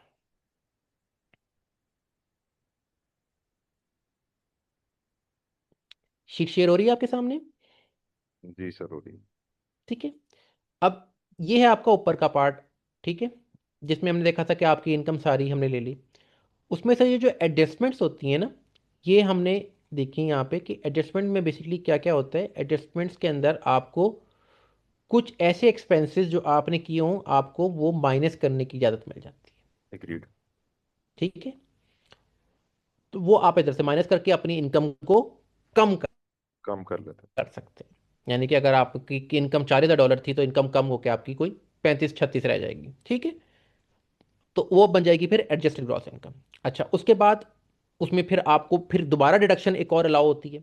एक होती है स्टैंडर्ड डिडक्शन और एक होती है आइटमाइज डिडक्शन। आइटमाइज डिडक्शन के अंदर क्या होता है, मजीद कुछ और हेड्स होते हैं ऐसे जो कि आपको अलाउ होते हैं कि अगर आप उन हेड्स में से कोई एक्सपेंसेस किए तो आप माइनस कर लें, या आप सिंपल सी स्टैंडर्ड डिडक्शन की अमाउंट माइनस कर लें। ठीक है, लोग यूजली स्टैंडर्ड डिडक्शन पे जाते हैं क्योंकि उस सूरत में उनको ऑडिट का सामना नहीं करना पड़ता, जो कि हमने यहाँ पे माइनस की थी। फिर आपकी इनकम आ जाती है टैक्सेबल इनकम, लेकिन अगर इसमें बिजनेस इनकम भी इन्वॉल्व हो तो आपको 20% ऑफ बिजनेस इनकम का भी ऑलमोस्ट क्रेडिट मिल, मतलब डिडक्शन मिल जाती है। तो ये हैं आपकी तीनों डिडक्शन, जिसमें पहले एडजस्टमेंट भी आपकी डिडक्शन थी, फिर स्टैंडर्ड डिडक्शन या आइटमाइज डिडक्शन भी आपकी डिडक्शन थी, और उसके बाद क्यूबीआई भी आपकी डिडक्शन हो गई। तो तीन तरह की डिडक्शन आपको मिलती हैं ग्रॉस इनकम को कम करने के लिए। उस ग्रॉस इनकम के ऊपर लगता है आपका टैक्स। अब जैसे फॉर एग्जांपल आपकी यहाँ पे टैक्सेबल इनकम बनी थी 26,800, तो इस पे अगर हम टैक्स लगाते हैं एट 10%, ठीक है, तो वो कितना बन जाएगा? हैं। 2680। 2680। ठीक है, अब इस ये बन गई आपकी टैक्स लाइबिलिटी। डिडक्शन आपकी क्या चीज कम कर रही थी? ग्रॉस इनकम को कम कर रही थी, ताकि आपकी कम से कम इनकम के ऊपर टैक्स का रेट चार्ज हो। अब जब रेट चार्ज हो गया है, तो उस अमाउंट को डॉलर फॉर डॉलर कम करने के लिए आपके क्रेडिट्स यूज होते हैं। उसमें आपके लेस होती हैं पेमेंट्स जो आपने की है, जैसे विदहोल्डिंग टैक्स होता है जिसमें आपका, और उसमें लेस होती है आपके क्रेडिट्स, जो कि आपकी टैक्स लाइबिलिटी को कम कर देते हैं। जो डिडक्शंस थी वो आपकी इनकम को कम करती थी, और जो क्रेडिट्स होते हैं वो आपकी टैक्स लाइबिलिटी को कम करते हैं। ठीक हो गया सर। टैक्स क्रेडिट की कोई एग्जांपल दे सकते हैं? फॉर इंस्टेंस क्या क्या चीज़ें इसको रिड्यूस कर सकती हैं? जैसे एक तो जैसे आप आपने बताया जैसे विदहोल्डिंग आपके दो टैक्स है। बच्चे हैं, जैसे आपके दो बच्चे हैं, ठीक है, दो बच्चे हैं, तो आपको 2,000 पर बच्चा क्रेडिट मिलेगा। तो कितने पर क्रेडिट मिल गया आपको? चार 4000। हजार ठीक है, तो ये ले जी, 2,000 बचे थे। मैंने कहा जी कि आपके लेस क्रेडिट्स में क्या जी कि आपके 2 चिल्ड्रन इंटू 2,000। ठीक है, सॉरी,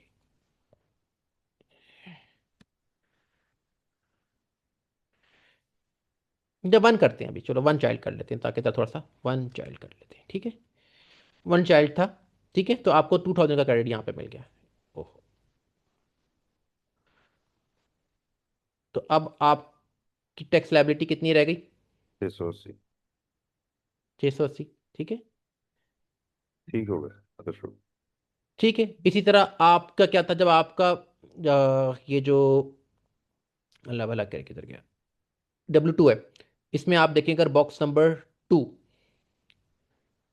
इसमें आपका फेडरल इनकम टैक्स विदहल्ड हुआ हुआ होता है। ठीक है, तो अगर आप फॉर एग्जाम्पल सैलरी थे और आपका से $1,000 आपका विदहोल्डिंग टैक्स भी कटा हुआ है, जो कि सैलरी में से काट के उन्होंने दिया हुआ है। ठीक है, तो पीछे अब कितना रह गया?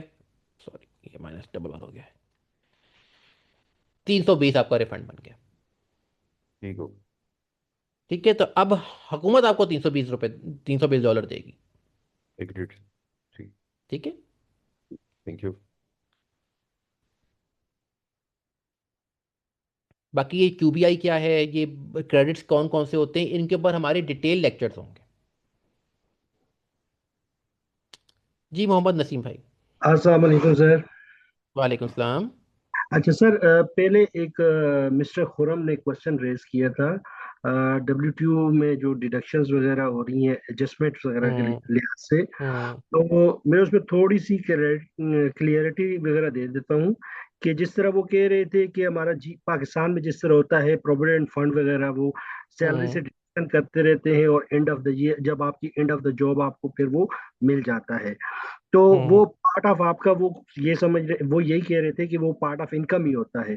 तो जी जी आपने इसमें क्लियर एक वो बताया था कि एडजस्टमेंट्स जो होती हैं आपकी ग्रास जो इनकम है उससे आपने लेस करनी होती है ना। तो ऐसे इस ही है। तरह जिस तरह ये अब कंट्रीब्यूशन हो रहा है प्रोविडेंट फंड में, तो वो उससे हम्म माइनस होंगी।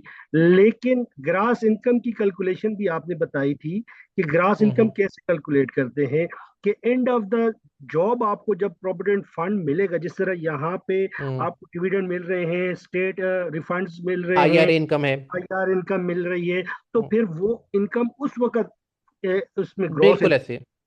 यही है सर। जी बिल्कुल ऐसे ही है उस टाइम। इसे आप 401 के कहते हैं, जैसे यहाँ पे पाकिस्तान में जो GP वगैरह कहते हैं, वहां पे उसको 401 के का प्लान कहते हैं। बिल्कुल सर। तो मंथली बेसिस पे वो उससे माइनस होगी एडजस्टमेंट के तौर हम्म पे, लेकिन एंड ऑफ जी द ऐसे ही। जब आपको मिलेगी तो वो उसमें ग्रास इनकम में ऐड होगी। बिल्कुल ऐसे ही, बिल्कुल ठीक फरमाया आपने। Okay sir, thank you. Welcome. अभी जय भाई, आपका सवाल हो चुका है या एक कोई और और सवाल सवाल है है? अगर आप अलाउ करें। जी जी जी जी जी जी। अच्छा, इसमें सर दो क्वेश्चन है मेरे। एक तो ये कि ग्रॉस इनकम में जो आपने ये आइटम्स दिखाए हैं, इसमें क्या हम्म गिफ्ट्स और इनहेरिटेंस और गिफ्ट्स जो है वो अदर इनकम में आते हैं या वो नहीं आते हैं? और एक तो ये पहला सवाल। अच्छा, इनहेरिटेंस का जो है ना, उसकी टैक्स लॉज थोड़े डिफरेंट होते हैं। वो मैं आपको चेक करके ना थोड़ा सा कंफर्म कर दूंगा, क्योंकि इसमें ज़्यादातर इस तरह की चीज़ें नहीं आती। वो मैं आपको बता दूंगा, क्योंकि हमारे कोर्स का वो पार्ट नहीं है। लेकिन इनहेरिटेंस का मैं आपको चेक करके बता दूंगा कि उसमें इनहेरिटेंस के पॉइंट ऑफ व्यू से आपको कौन सी टैक्स लायबिलिटी देनी होती है। क्योंकि वहाँ पे यूजली इसकी जगह, वो इनहेरिटेंस की जगह ना, वहाँ पे कॉन्सेप्ट अब चलता है ट्रस्ट का। वो लोग क्या करते हैं कि वो ट्रस्ट बना देते हैं, ताकि आपको जो है ना टैक्स लायबिलिटी कम लगे, जिसमें आप एज अ ट्रस्टी बन जाते हैं और आप उसके सारे एसेट्स को एंजॉय भी करते हैं और आपको टैक्स भी नहीं देना पड़ता। तो वहाँ पे वो बेसिकली ट्रस्ट का कॉन्सेप्ट ज़्यादा चलता है, इनहेरिटेंस का इतना कॉन्सेप्ट वहाँ पे नहीं चलता। और गिफ्ट्स? गिफ्ट एक सर्टेन अमाउंट तक आप नॉन टैक्सेबल होते हैं, लेकिन अगर बहुत बड़े गिफ्ट हो तो फिर वो आप उनको भी डिक्लेयर करेंगे। अच्छा सर, ये प्रैक्टिस लैब एक कोई IRS का सॉफ्टवेयर है, ये इस पे कुछ थोड़ा सा बताएंगे और क्या हम इसको यूज कर सकते हैं? ये बेसिकली वहाँ पे एक प्रोग्राम होता है वॉलंटियर टैक्स प्रिपेयर का ना, जिसमें आप वॉलंटियर्स को, ये बेसिकली उनके लिए जो है ना, उन्होंने IRS ने एक पोर्टल बनाया हुआ है, जिसके अंदर उनके जो है ना सवाल वगैरह और उनके जो छोटे छोटे टॉपिक्स होते हैं। तो अगर आप वहाँ से कोई हेल्प लेना चाहते हैं तो आप 100 बिस्मिल्लाह, आप उसको यूज़ कर सकते हैं। वहाँ से भी आपको अच्छा डाटा मिल जाता है। मतलब हम वहाँ पे रिटर्न अगर सैंपल हमने किसी की करनी हो तो हम कर सकते हैं प्रैक्टिस वहाँ पे? नहीं, आप वहाँ प्रैक्टिस नहीं कर सकते, अच्छा। क्योंकि उसके लिए आपको फिर लॉगिन बनाना पड़ेगा, आपको सोशल सिक्योरिटी, PTIN सब कुछ देना पड़ता है। लेकिन ये होता है कि उसमें मेरे पास एक लिंक पड़ा हुआ है, मैं आपको वो शेयर कर दूंगा। तो वहाँ से आप उसका डाटा, मतलब उसकी जो उनकी जो स्लाइड्स हैं, या उनके जो फ्रिक्वेंटली आस्क्ड क्वेश्चंस टाइप के, जो क्वेश्चनेयर टाइप के उन्होंने डाटा बनाया हुआ है, वो आप एक्सेस कर सकते हैं। मैं आपको, मेरे पास लिंक पड़ा हुआ है, मैं आपको शेयर कर दूंगा, वो आप देख लीजिएगा उसको।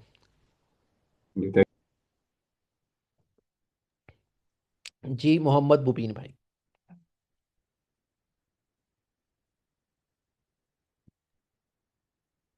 अस्सलामुअलैकुम सर। सर वालेकुम मेरा एक, सलाम।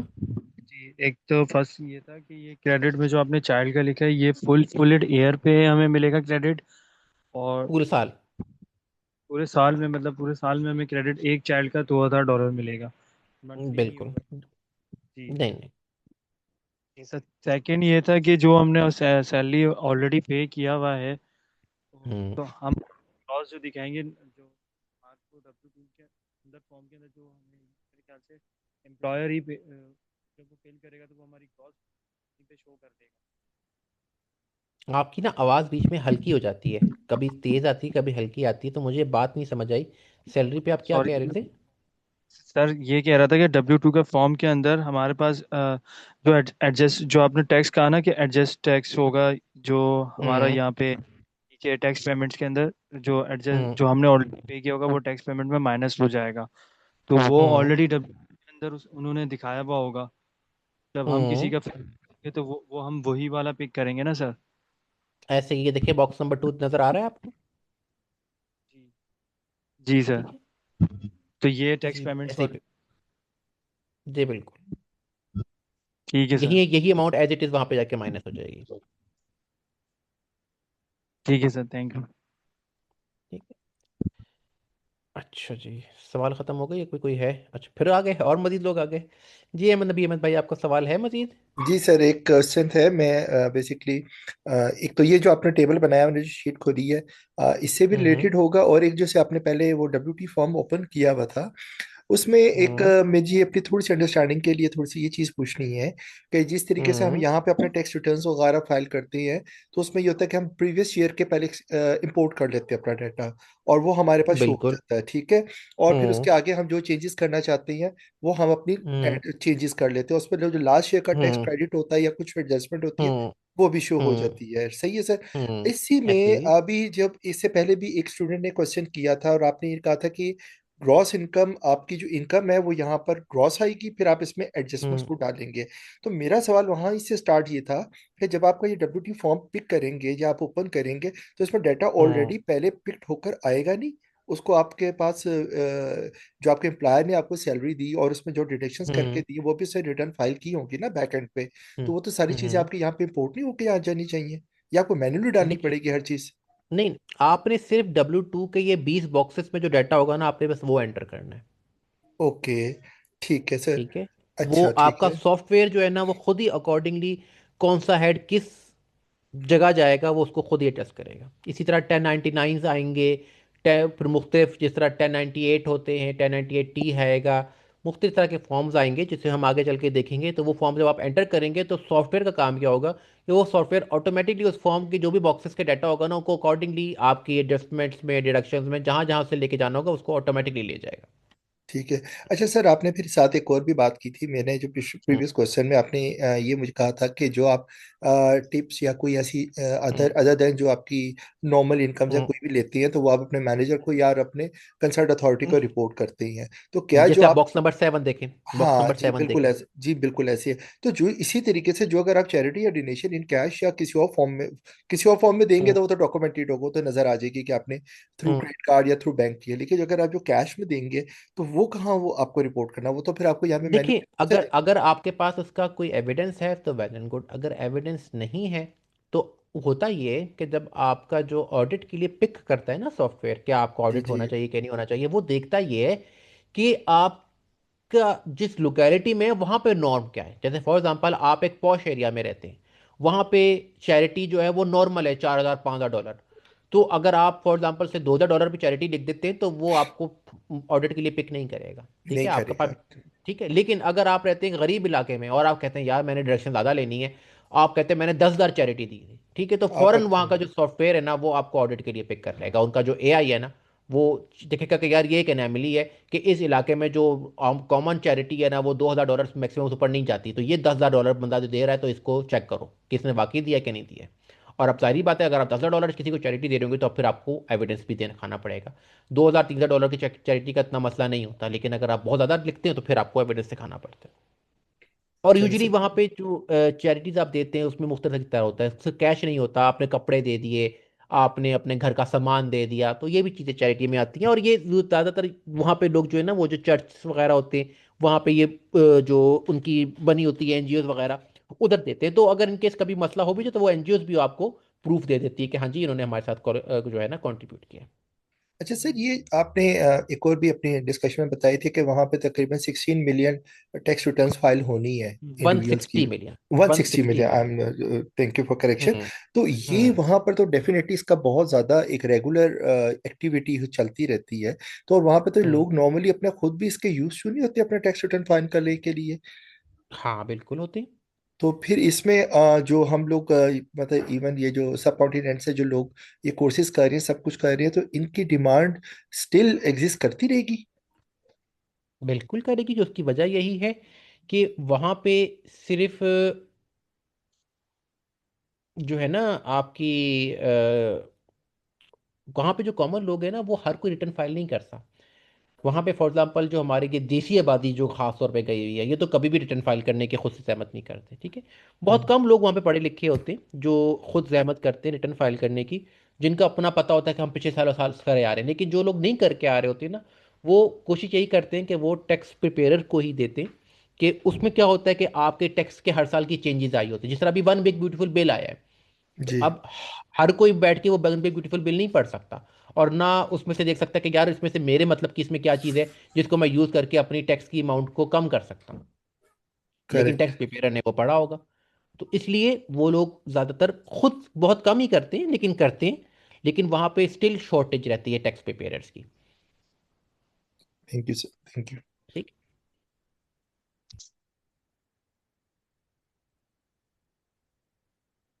जी खलील साहब, आप सवाल कीजिए, फिर उसके बाद मुबीन। अच्छा, कोशिश क्या करें एक बार में सवाल हो जाए तो बेहतर रहता है, क्योंकि फिर हमारा टॉपिक थोड़ा सा जो है ना वो आउट ऑफ चला जाता है। जी खलील साहब। अस्सलाम वालेकुम सर। सर एक वालेकुम सलाम। पूछना ये था कि यहाँ पे जो हम टैक्स रिटर्न फाइल करते हैं तो एक्सपेंस में हम रफली रिटर्न डाल देते हैं, यूटिलिटी बिल्स और बाकी चीज़ें। तो क्या वहाँ पे भी आपको डॉक्यूमेंटेड चीज़ें आपको कैलकुलेट करनी पड़ेगी? यहाँ तो एजम्पशन पे सारी चीज़ें चल रही हैं ठीक पाकिस्तान है, में ना आप ज़्यादा। पाकिस्तान में जो आप डालते हैं वो आप किस में डालते हैं? वेल्थ स्टेटमेंट में डालते हैं ना? जी जी, वेल्थ पे डालते हैं, वेल्थ स्टेटमेंट में वहां जाकर पे ना। ठीक है। तो यूएस में वेल्थ स्टेटमेंट नहीं होती। राइट सर, ठीक है। ठीक है, तो आपके पर्सनल एक्सपेंसेस जो है ना, उसके लिए वो आपको ऑलरेडी और स्टैंडर्ड डिडक्शन का उसने आपको एक मार्जिन दे दिया कि भाई ये स्टैंडर्ड डिडक्शन है इस साल की। आपसे कोई सवाल नहीं पूछा जाएगा, ठीक है, आप अपनी इनकम में से इतने खर्चे माइनस कर दो। पाकिस्तान राइट में तो सर, आपकी इनकम पे खर्चे माइनस करने की ऑप्शन ही नहीं है ना, कि जी अगर है आपकी फॉर सर। एग्जांपल सैलरी अगर 10 लाख है, तो आपसे ये नहीं कोई कहेगा कि 10 लाख की सैलरी है तो चलो इतने जो है टैक्स में से इतने खर्चे माइनस करके बाकी इनकम पे टैक्स दे दो। वो तो आपका ठीक। एम्प्लॉयर 10 लाख के ऊपर ही टैक्स काटेगा। ठीक है, जी राइट। तो वहाँ पे राइट, ऐसा नहीं दूसरा है, सर, वहाँ पे आपको दूसरा सॉरी, मार्जिन दिया जाता दूसरा सर ये after completion of this course जो है ना, हम है। क्या इस हमारी क्या रिक्वायर मतलब कौन सी रिक्वायरमेंट हम फुलफिल करेंगे कि वहाँ पे ये सर्विसेज हम यूएस में दे सकें? हम बेसिकली पीटीआईएन लेंगे, आईआरएस के साथ हम रजिस्टर होंगे, और right. Prepare tax identification number हमें मिलता है, वो हम जी, लेंगे। और उसके बाद हम फिर एलिजिबल होंगे कि हम किसी की क्लाइंट की रिटर्न पैसों के एवज हम बना सकें। Thank you very much, thank you. Okay, चलिए। अच्छा, क्योंकि ये तो तुम्हारी तो पहली दो क्लासेस होती है ना कि डेमो क्लासेस होती हैं, इसमें आप लोगों को बेसिकली जो है ना, मुबीन भाई ज़रा माइक अपना म्यूट कर दीजिएगा, आपका माइक ऑन है। उसमें मैं आप लोगों को क्वेश्चन ज़्यादा करने का मौका इसलिए देता हूँ क्योंकि आप लोगों का जो जो अंडरस्टैंडिंग लेवल है ना वो थोड़ा बेहतर हो जाए। ऑनवर्ड जब इंशाल्लाह हमारी थर्ड क्लास होगी, तो उसमें जो हमारे क्वेश्चंस होंगे ना वो फॉर टॉपिक से रिलेटेड ही होंगे ड्यूरिंग द क्लास। और क्लास के बाद आपके टॉपिक के अलावा भी सवाल आप कर सकते हैं। उससे ये होगा कि जो लोग क्लास छोड़ के जाना चाहें या क्लास क्लोज करना चाहें, उनके लिए तकलीफ का बायस ना बने। ठीक है, तो ऑनवर्ड्स अभी फिर आपको मैं सिर्फ ये पहले दो लेक्चर्स में एंटरटेन करता हूँ, इसलिए कि आप लोगों ने क्योंकि ज्वाइन करना है, डिसीजन लेनी है कि करना है कि नहीं करना है, तो इसलिए मैं आपको एंटरटेन करता हूँ ताकि आप मैक्सिमम सवाल करके अपने डिसीजन के ऊपर अकॉर्डिंग जिसको हेल्प हो जाए आपको। ठीक है ना, तो इसलिए मैं आपको थोड़े से सवालों का जवाब का सादा मार्जिन देता हूँ। तो हमारा टॉपिक भी ज़रा थोड़े से हल्के फुल्के ही होते हैं। फिर थर्ड क्लास में क्योंकि हमारे प्रैक्टिकल स्टार्ट हो जाएगा, और प्रैक्टिकली हम रिटर्न्स बनाएंगे, तो उसमें फिर आप लोग ड्यूरिंग द टॉपिक सिर्फ टॉपिक से रिलेटेड सवाल ही करेंगे। आउट ऑफ द टॉपिक सवाल जो है वो हम क्लास के एंड में रखा करेंगे। मैं आप सबको तसल्ली करा के इंशाल्लाह घर भेजा करूँगा, आप उसकी टेंशन ना लीजिएगा। जी मिस ईशा बेतुल साहब, आप साहिबा, आपका कुछ सवाल है? जी, अस्सलाम वालेकुम। वालेकुम सलाम। अच्छा सर, मैं क्वेश्चन ये करना चाह रही थी कि पाकिस्तान के अंदर जिस तरह हम पाकिस्तानी नेशनल्स की एलएलसी यूएसए में ओपन करवा देते हैं, तो वहाँ पे ज़्यादातर हमारे पास क्लाइंट आते हैं और कंसर्न ये करते हैं कि हमें किसी ऐसी स्टेट में कंपनी ओपन करके दें जहाँ पे हमें लोअर टैक्स रेट मिले, और उनका बेसिकली पर्पस ये होता है कि उनका पेमेंट गेटवे बन जाए, उनको कम टैक्स पे करने पड़े। तो जो जितनी चीज़ें अभी तक हमने पढ़ी हैं और स्टडी किया है, इसके अंदर आपने बताया कि जो हमारी एक इंडिविजुअल रिटर्न है उसके अंदर एक पार्ट है आपका K1, जिसके अंदर आप एस कॉर्पोरेट पार्टनरशिप रिटर्न के ऊपर से जो इनकम अर्न कर रहे हो वो बता रहे होगे। तो जब एक पाकिस्तानी पर्सन वहाँ पर नेशनल ही नहीं है, वो इंडिविजुअली तौर पर वहाँ पे आईटीएन होल्डर नहीं है, एसएसएन होल्डर नहीं है, तो फिर वो किस तरह से इन चीज़ों को मैनेज कर रहा होगा? और उसको तो ये सारे टैक्स क्रेडिट्स वगैरह भी नहीं मिल रहे होंगे, तो उसकी हाँ इनकम के लिए क्या चीजें हम देख रहे होंगे? देखिए, अच्छा इसके ऊपर जो 1040 इसकी इनकी जो रिटर्न फाइल होती है उसको कहते हैं 1040 NR फॉर नॉन रेजिडेंट, ठीक है। ठीक है। और इसके ऊपर हमारा पूरा एक अलग से एक क्लास होती है जो कि मैं इंडिविजुअल टैक्सेशन खत्म कराने के बाद कराता हूँ, ताकि आपके जब हम्म। इंडिविजुअल टैक्सेशन के आपके सारे टॉपिक्स कवर हो जाते हैं फिर हम उसके ऊपर वर्क करते हैं। वो खास तौर पे वो लोग जिन्होंने LLCs बना के बैठे हुए और अमेजोन के ऊपर काम कर रहे हैं, ठीक है, बिल्कुल। या ईबे पे काम कर रहे हैं। तो हम्म। अच्छा, जो आपका पहली बात थी कि वो कहते हैं कि हमारी ऐसी स्टेट, क्योंकि आपकी जो LLC बनती है वो स्टेट के अंदर बनती है, ठीक है, वो बिल्कुल ऐसा और है। आप उसको फिर रजिस्टर करते हैं फेडरल के साथ थ्रू हम्म। EIN, ये एम्प्लॉयर नंबर। आइडेंटिफिकेशन नंबर, ठीक है। ठीक है। तो जब आप पहले स्टेट के अंदर उसको LLC को रजिस्टर करते हैं और फिर आप उसको फेडरल के साथ थ्रू EIN रजिस्टर करते हैं, तो ठीक है। ये वो स्टेट्स हैं जिसके अंदर ये टैक्स फ्री स्टेट्स हैं। मतलब इनमें ठीक क्या है। है कि ये आपको रिक्वायर नहीं करती कि आप स्टेट का टैक्स फाइल करें, तो इसलिए वो लोग को प्रेफर हम्म। करते हैं कि ऐसी स्टेट में रिटर्न बनाई जाए जहाँ पे उनको टैक्स का स्टेट का टैक्स फाइल ना करना पड़े और उनकी जान भी छूट जाए और उनको सिर्फ फेडरल का ही टैक्स देना पड़े। बाकी इसकी में किस बंदे को 1040 NR फाइल करनी है, किसको टेन फोर्टी हम्म। एन आर फाइल नहीं करनी, ठीक है। उसके ठीक है। लिए तो पूरा अगर एक हमारा पाकिस्तान के वो। अंदर हमारे पास मोस्टली क्लाइंट्स आ रहे हैं LLC, जी जी। आवाज कट गई आपकी। अब आवाज आ रही है आपको? आवाज आ रही है आपको? जी जी, अब आ रही है। अब आ रही जी है, जी। अच्छा। तो लास्ट मेरी बात आपको कहाँ तक सुनी थी, मैं रिपीट कर देता हूँ वहां से। मुझे नहीं करें, मैं दोबारा सारी रिपीट चीज़- करता हूँ, मैं हाँ। दोबारा बात। जो आपके LLC के क्लाइंट्स होते हैं ना, वो आपसे ये रिक्वेस्ट करते हैं कि आप किसी हम्म। ऐसी स्टेट में हमें LLC खोल के दें जहाँ पे हमें स्टेट का टैक्स फाइल ना करना पड़े एटलीस्ट, ठीक जी है। फेडरल का बिल्कुल। तो करना ही करना है, स्टेट का ना फाइल करना पड़े। अच्छा, और फेडरल का कब करना है? उसके लिए आपका ये देखा जाता है कि आपकी जो इनकम है वो इफेक्टिवली कनेक्टेड इनकम ECI के अंदर फॉल करती है कि नहीं करती। तो अगर आपकी इनकम उसमें फॉल करती है तो फिर आपको 1040 NR की फाइलिंग की रिक्वायरमेंट होती है। लेकिन अगर आपकी इनकम उसमें हम्म। फॉल नहीं करती तो फिर आपको 1040 NR फाइल करने की जरूरत नहीं होती। और 1040 NR फाइल करने के लिए आपको नहीं ITIN का होती। रजिस्टर करना होता है, जो कि W7 फॉर्म के थ्रू होता है। वो हम्म। भी इंशाल्लाह आपको पूरा सिखाया जाएगा, बताया जाएगा, यानी कि आपको हर एस्पेक्ट बताया जाएगा कि आप एक रेजिडेंट को कैसे डील करना है, नॉन रेजिडेंट को कैसे डील करना है, उसकी रिक्वायरमेंट्स कैसे आपने पूरी हम्म। करनी है। ठीक है, थैंक यू सर। वेलकम।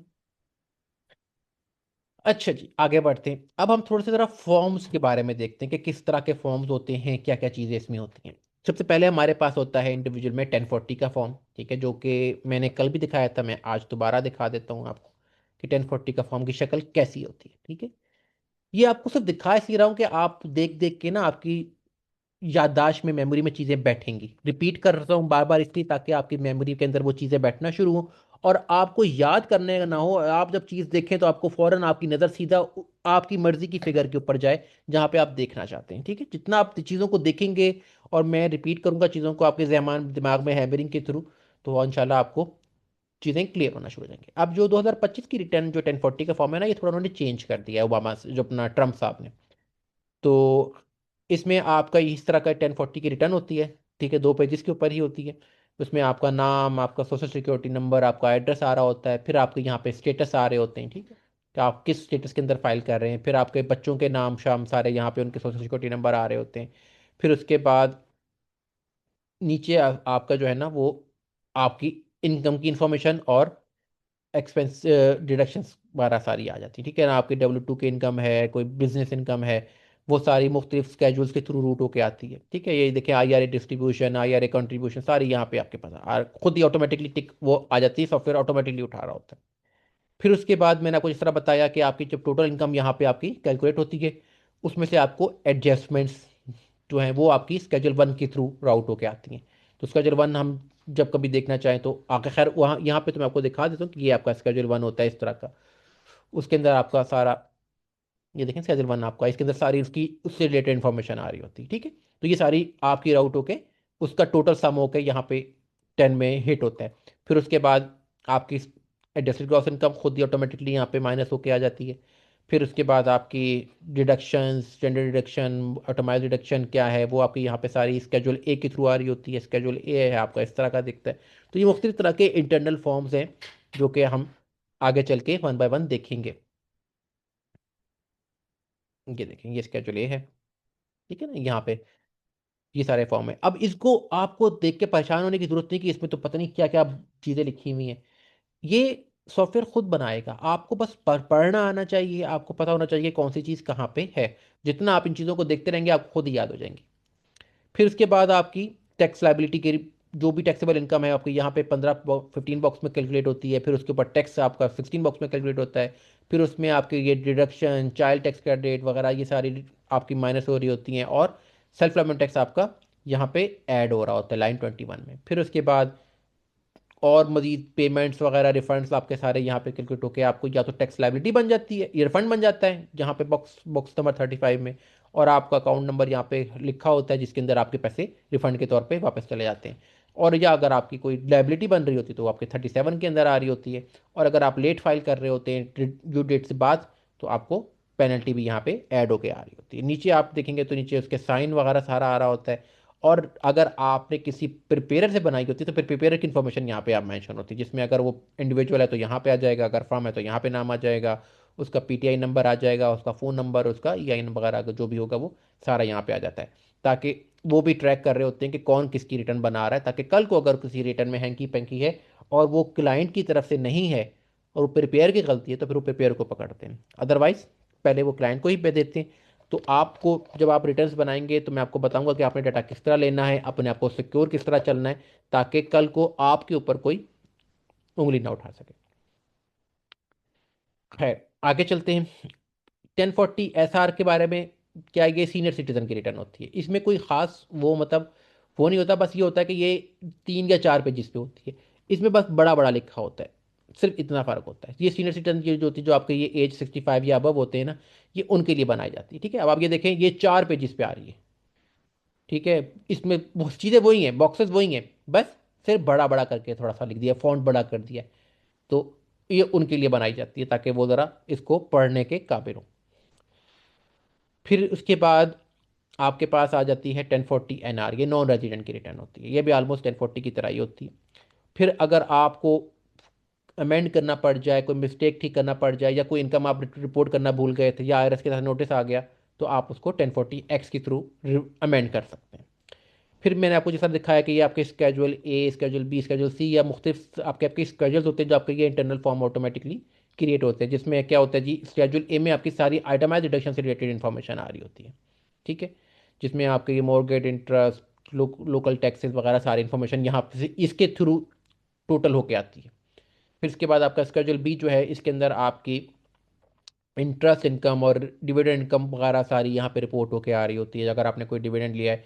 अब ये स्केजुअल बी आपको पता होना चाहिए कि इनकम स्केजुअल बी में जाती है, लेकिन ये कैसे बनता है, क्या बनता है, उसकी आपको टेंशन लेने की ज़रूरत नहीं। लेकिन अगर कभी आप इंटरव्यू देने जाते हैं तो वो आपसे यूजली पूछ लेते हैं कि जी स्केजुअल बी में कौन सी इनकम जाती है, या इंटरेस्ट इनकम, डिविडेंड इनकम किस स्केजुअल में जाती है, तो आपको पता होना चाहिए। आइटमाइज डिडक्शन किस स्केजुअल में जाती है तो आपको पता होना चाहिए। तो ये चीज़ें सिर्फ आपको इस पॉइंट ऑफ व्यू से कि कल को अगर आप इंटरव्यू देते हैं तो उसके लिए आपको ये चीज़ें पता होनी चाहिए। फिर स्केजुअल सी में आपकी बेसिस इनकम सारी आती है। अगर आपने कोई सिंगल मेंबर एलएलसी बनाई है, या आप कोई दुकान चला रहे हैं, कंसल्टेंसी बिजनेस कर रहे हैं, तो उसका प्रॉफिट लॉस आपका स्केजुअल सी में रिपोर्ट होता है। स्केजुअल डी के अंदर आपके जो कैपिटल गेन लॉसेस वगैरह हैं वो सारे रिपोर्ट होते हैं। अगर आपने कहीं से रेंटल इनकम आती है या आपको K1 आ रहे होते हैं तो वो आपके सारे स्केजुअल ई में रिपोर्ट हो रहे होते हैं। फार्मिंग इनकम आपकी स्केजुअल एफ में रिपोर्ट हो रही होती है। फिर जो आपका बिजनेस होता है उसके ऊपर जो आपका सेल्फ एम्प्लॉयमेंट टैक्स बनता है वो आपका सारा स्केजुअल SE में आ रहा होता है। ठीक है, फिर अगर आपके पास बच्चे हैं तो आपको 8812 का फॉर्म ऑटोमेटिकली जनरेट हो जाता है। उसके अंदर आपके जितने भी बच्चे हैं, पर बच्चा 2000 टैक्स जो आपको क्रेडिट मिल रहा होता है उसकी इन्फॉर्मेशन वहाँ पे सारी आ रही होती है। फिर उसके बाद ये आपके कुछ इंटरनल फॉर्म्स और वो बताते हैं। फिर उसके बाद आपके आते हैं कुछ फिजिकल फॉर्म्स, जो एक्सटर्नल फॉर्म्स होते हैं। वो क्या होते हैं जी, कि जैसे फॉर एग्जांपल आप अगर सैलरी ले रहे हैं तो आपको W2 मिलता है। कहीं पर आप अगर आप एम्प्लॉई हैं तो आपको साल के आखिर में W2 मिलता है। साल के आखिर मतलब ये कि अभी जैसे जिन्होंने 2025 में जॉब की है उनको 31 जनवरी तक W2 उनके एम्प्लॉयर्स उनको हैंड ओवर कर देंगे। ठीक है, जब W2 हैंड ओवर करेंगे तो एक कॉपी इलेक्ट्रॉनिकली आईआरएस को चली जाएगी और एक कॉपी प्रिंट करके वो अपने एम्प्लॉय के हाथ में दे देंगे, जो कि प्रिपेयर को दे देगा वो टैक्स रिटर्न बनाने के लिए। फिर इसी तरह 1099 के फॉर्म्स होते हैं। 1099 फॉर्म्स क्या होता है कि जैसे अगर आप जब आप कहीं जॉब करते हैं ना तो आपका क्या एक टाइम मखसूस होता है कि भाई आपने सुबह 9 बजे आना है, 5 बजे छुट्टी होगी आपकी, आपकी ये डेस्क है, ये आपका कंप्यूटर है, आपने इस पे ये काम करने, ये आपकी जेडी है, जॉब रिस्पॉन्सिबिलिटीज है आपकी, ठीक है। लेकिन जो 1099 होता है ना, वो मिलता है कॉन्ट्रैक्टर को। जैसे फॉर एग्जांपल आपको हायर किया गया जी, भाई यहाँ पे आओ ये खड्डा खोद दो, या यहाँ पे आओ ये हमारी लैब बना दो, ठीक है। अब उस सूरत में क्या होता है कि आपके अपने टूल्स होते हैं, आप अपना लैपटॉप साथ लेके जाते हो, अपने आपके अपने जो भी टूल्स होंगे वो आप साथ लेके जाओगे, आपकी टाइमिंग अपनी होती है। आप ज़रूरी नहीं है कि आप उनके 9 to 5 ही काम करो, आपने अपने हिसाब से उनके साथ सेटलमेंट कर लेते हो कि ठीक है जी मैं इस टाइम आऊँगा, इस टाइम पे मैं ये काम कर सकता हूँ। तो आपकी उनकी आपस में नेगोशिएशन होती है, और उसके बाद वो आप काम करके देते हो, वो आपको पेमेंट कर देते हैं। तो वो होते हैं 1099। इसको आप कहते हैं NEC, नॉन एम्प्लॉय कंपनसेशन, जिसकी जो फॉर्म है 1099 NEC से कहते हैं नॉन एम्प्लॉय कंपनसेशन, ठीक है। वो क्या होती है, जब आप एज एन इंडिपेंडेंट कॉन्ट्रैक्टर या फ्रीलांसर या सेल्फ एम्प्लॉयड इंडिविजुअल आप किसी को काम करके देते हो, तो वो आपको 1099 NEC देता है। कौन देता है? जो बिजनेस होता है वो देता है। फॉर एग्जाम्पल आपने किसी नेबर की हेल्प की है, या नेबर का कोई काम करके दिया है, नेबर का कोई कमरा खड़ा करके दिया है, तो वो आपको 1099 NEC नहीं देगा। हाँ, अगर आपने किसी बिजनेस को मतलब किसी कंपनी को ये काम करके दिया है, तो वो आपको 1099 NEC इशू करेंगे। उसकी वजह क्या होती है? उन्होंने, क्योंकि वो डिडक्शन क्लेम करनी होती है, उसको एज एन एक्सपेंस क्लेम करना होता है, तो उनको जस्टिफाई करने के लिए, जिस तरह पाकिस्तान में जब आप किसी को, अगर जो लोग रिटर्न्स बनाते हैं ना, उनको पता होगा कि फॉर एग्जांपल आप कहते हैं जी ये मैंने कमीशन दिया है, तो वो पूछेंगे भाई इसके ऊपर आपने विदहोल्डिंग टैक्स जमा कराया था? वो कहेगा नहीं। वो कहेंगे भाई फिर माजरत, ये आप डिडक्शन क्लेम नहीं कर सकते। क्यों? क्योंकि आपने इसके ऊपर विदहोल्डिंग टैक्स जमा नहीं कराया हुआ, तो आपने इसको डिक्लेयर नहीं किया हुआ। तो इसी तरह वहाँ पे भी ये होता है कि जब आप किसी से बाहर से कॉन्ट्रैक्टर काम कराते हैं, तो आप उसको 1099 NEC इशू करते हैं। वो इशू कैसे होता है वो भी आपको इंशाल्लाह आगे चल के सारा दिखाया जाएगा। फिर उसके बाद जो आपकी रेंट, जो बिजनेस वाले होते हैं, जो रेंटल होते हैं, या रॉयल्टीज या कोई प्राइज अवार्ड्स वगैरह आपको मिल रहे होते हैं, ठीक है ना, वो आपको 1099 मिसलेनियस MISC इशू करते हैं, ठीक है। फिर अगर आपने किसी जो है वो ब्रोकर के साथ काम कर रहे हैं, किसी स्टॉक एक्सचेंज में पैसे लगाए हैं, कोई बॉन्ड्स वगैरह कुछ, वो वहाँ पे कोई बैंक से के थ्रू आपका कोई प्रॉफिट, कोई बॉन्ड शॉन्ड निकला है, तो वहाँ पे जैसे पाकिस्तान में बॉन्ड निकलता है तो वो तो आप बॉन्ड लेके जाते हो और ख़त्म बात ना। लेकिन वहाँ पे क्या होता है, आपको 1099B इशू किया जाता है, जिसके अंदर इन्फॉर्मेशन होती है कि भाई आपको इतनी जो है वो आपको फ़ायदा हुआ। फिर इसी तरह अगर आपने कोई कर्जा माफ़ कराया है, तो आपको 1099C, जिसे कैंसिलेशन ऑफ डेट कहते हैं, वो इशू होता है कि भाई आज बंदे ने इतना कर्जा माफ़ कराया है, तो वो बैंक जो है उसको 1099C कैंसिलेशन ऑफ डेट का फॉर्म इशू कर देता है। उसकी एक कॉपी जो है मतलब वो आपको दे दी जाती है, और इलेक्ट्रॉनिकली इसकी इन्फॉर्मेशन IRS को चली जाती है। तो अगर आपने कभी देखना हो किसी रिटर्न बनाने से पहले, तो हम लोग क्या करते हैं, हम पहले जाते हैं, हम क्या करते हैं, हम कहते हैं कि भाई पहले इसको लॉगिन करते हैं उसका, और वहाँ से उसके ट्रांसक्रिप्ट डाउनलोड करते हैं। ट्रांसक्रिप्ट के अंदर सारी इन्फॉर्मेशन आ रही होती है कि इसको कितने 1099 मिले हैं, कितने W2 मिले हैं, कितने क्या क्या इसकी इन्फॉर्मेशन है। फिर ताकि हम अगर कोई ऐसी इन्फॉर्मेशन जो वो बताना भूल गया हो, तो वो हम उससे फिर कंप्लीट कर लेते हैं, उससे पूछ के कि भाई यहाँ पे ये भी बता आ रहा है, तो आप बता दो। हाँ हाँ, मुझे तो वो याद नहीं रहा, वो ये भी था, ये लो उसका फॉर्म हो। तो हम उनको इस तरह शेयर कर देते हैं। फिर इसी तरह अगर डिविडेंड मिलता है, तो 1099 DIV का फॉर्म इशू होता है। अगर गवर्नमेंट आपको कोई ग्रांट देती है, तो वो 1099G इशू करती है, ठीक है। इसी तरह अगर आपने कोई इंटरेस्ट इनकम कमाई है, आपने कहीं बैंक में पैसे रखे हुए थे, उसके ऊपर आपको इंटरेस्ट इनकम आई है, तो बैंक आपको 1099 INT का फॉर्म इशू करेगा, वो आपके इंटरेस्ट इनकम में चला जाएगा। फिर इसी तरह अगर आप अमेज़ॉन के साथ काम कर रहे हैं या eBay के साथ काम कर रहे हैं, तो उनको जो है ना कहा गया होता है कि वो जितनी भी आपकी इनकम जा रही होती है ना, सेल्स जो होती हैं, वो 1099K के थ्रू रिपोर्ट कर देते हैं। जैसे आगे थर्ड पार्टी नेटवर्क, जैसे फॉर एग्जांपल आपका पीनियर का अकाउंट खोला हुआ है, तो वो आपको 1099K इशू कर देगा कि भाई इतनी सेल्स आपकी हुई हैं। तो इसलिए आपने जब भी किसी की रिटर्न, ऐसे बंदे की रिटर्न बना रहे हो जो कि अमेजोन या eBay पे काम कर रहा है और उसके पास 1099K हो, तो आपने ये मेक श्योर करना है कि उसकी इनकम जो है वो एज पर 1099K मैच करनी चाहिए, या उससे ऊपर हो सकती है लेकिन उससे कम नहीं हो सकती। तो जैसे ही आप 1099K से कम इनकम शो करेंगे ना, आपको फौरन नोटिस आ जाता है। फिर इसी तरह आपका जो है, काइंडली तरह माइक ऑफ रखिएगा, फिर मैं आपसे सवाल लेता हूँ। 1099R जो है बेसिकली जिनको पेंशन, एनिटीज या रिटायरमेंट फंड वगैरह, या जिस जो IRA इनकम वगैरह मिलती है, तो उनको 1099R इशू फॉर्म होता है। फिर इसी तरह आपको जो है डिस्ट्रीब्यूशन कहीं से मिलती है, हेल्थ सेविंग अकाउंट से या वहाँ से, तो आपको 1099 ऐसे इशू होता है। अगर आपको सोशल सिक्योरिटी मिलता है, तो आपको ऐसे 1099 इशू होता है। ये कुछ फॉर्म्स है जो कॉमन फॉर्म्स है, तो हम इन फॉर्म्स को इंशाल्लाह देखेंगे और इनके ऊपर किस फॉर्म को किस तरह एंटर करना है और उसकी रिटर्न में कहाँ पे उसको इम्पैक्ट जाता है, वो इंशाल्लाह हम प्रैक्टिकली करके देखेंगे। अब आप लोग सवाल कर सकते हैं, तो वन बाय वन आप हैंड रेज करके सवाल कर सकते हैं। जी अबीर ज़िया भाई। तो सर ये जो सैलरी की कैलकुलेशन होती है जैसे पाकिस्तान में भी होती है, उसमें पर्क्स होते हैं जो नॉन कैश में होते हैं, तो उनकी एक वैल्यूएशन का मेथड होता है। इसी तरह या कि एम्प्लॉय शेयर ऑप्शन स्कीम्स वगैरह हैं, तो वो हम पढ़ेंगे आगे जाके, वो इसका पार्ट है हमारा। देखिए, जो हमारा काम है इधर टैक्स प्रिपेयर करना, ठीक है, तो आपको जो W2 मिलेगा उस W2 को आपने टैक्स सॉफ्टवेयर में कैसे एंटर करना है हम वो देखेंगे। इसमें जो आपको आगे चल के पेरोल पढ़ाया जाएगा, वो पेरोल इस हद तक पढ़ाया जाएगा कि अगर आपको कभी किसी फर्म में जॉब मिलती है, तो उसमें अगर आपको बुक कीपिंग का काम इशू आता है, या आपको एज अ टैक्स प्रिपेयर कोई बुक्स का अकाउंट दे दिया जाता है और आपसे कहते हैं कि इधर से आप डाटा एक्सट्रैक्ट कर लो, तो उतनी हद तक में आपको जो है ना क्विक बुक्स का नो हाउ उसमें दी जाती है। बाकी आपको आगे गाइड कर दिया जाता है कि आप क्विक बुक्स में जो ट्यूटोरियल्स हैं उनको आप किस तरह लेके आप अपना प्रो एडवाइज़र का प्रोग्राम कंप्लीट कर सकते हैं। फिर इसी तरह जो पेरोल है, पेरोल की लवाजमात क्या हैं, उसमें क्या क्या चीज़ें इन्वॉल्व होती हैं और उसका प्रैक्टिकल कैसे होता है, वो आपको उसमें थोड़ा सा दिखा दिया जाता है, ताकि आप लोग अगर कभी किसी इंस्टीट्यूट में जाते फर्म में जाएं, तो आपको ये बेसिक जो इन्फॉर्मेशन है ना वो आपके पास हो। लेकिन अगर आपने इसको डिटेल में करना है तो उसके लिए फिर जो है ना आपको पेरोल का कोई कोर्स देखना पड़ेगा।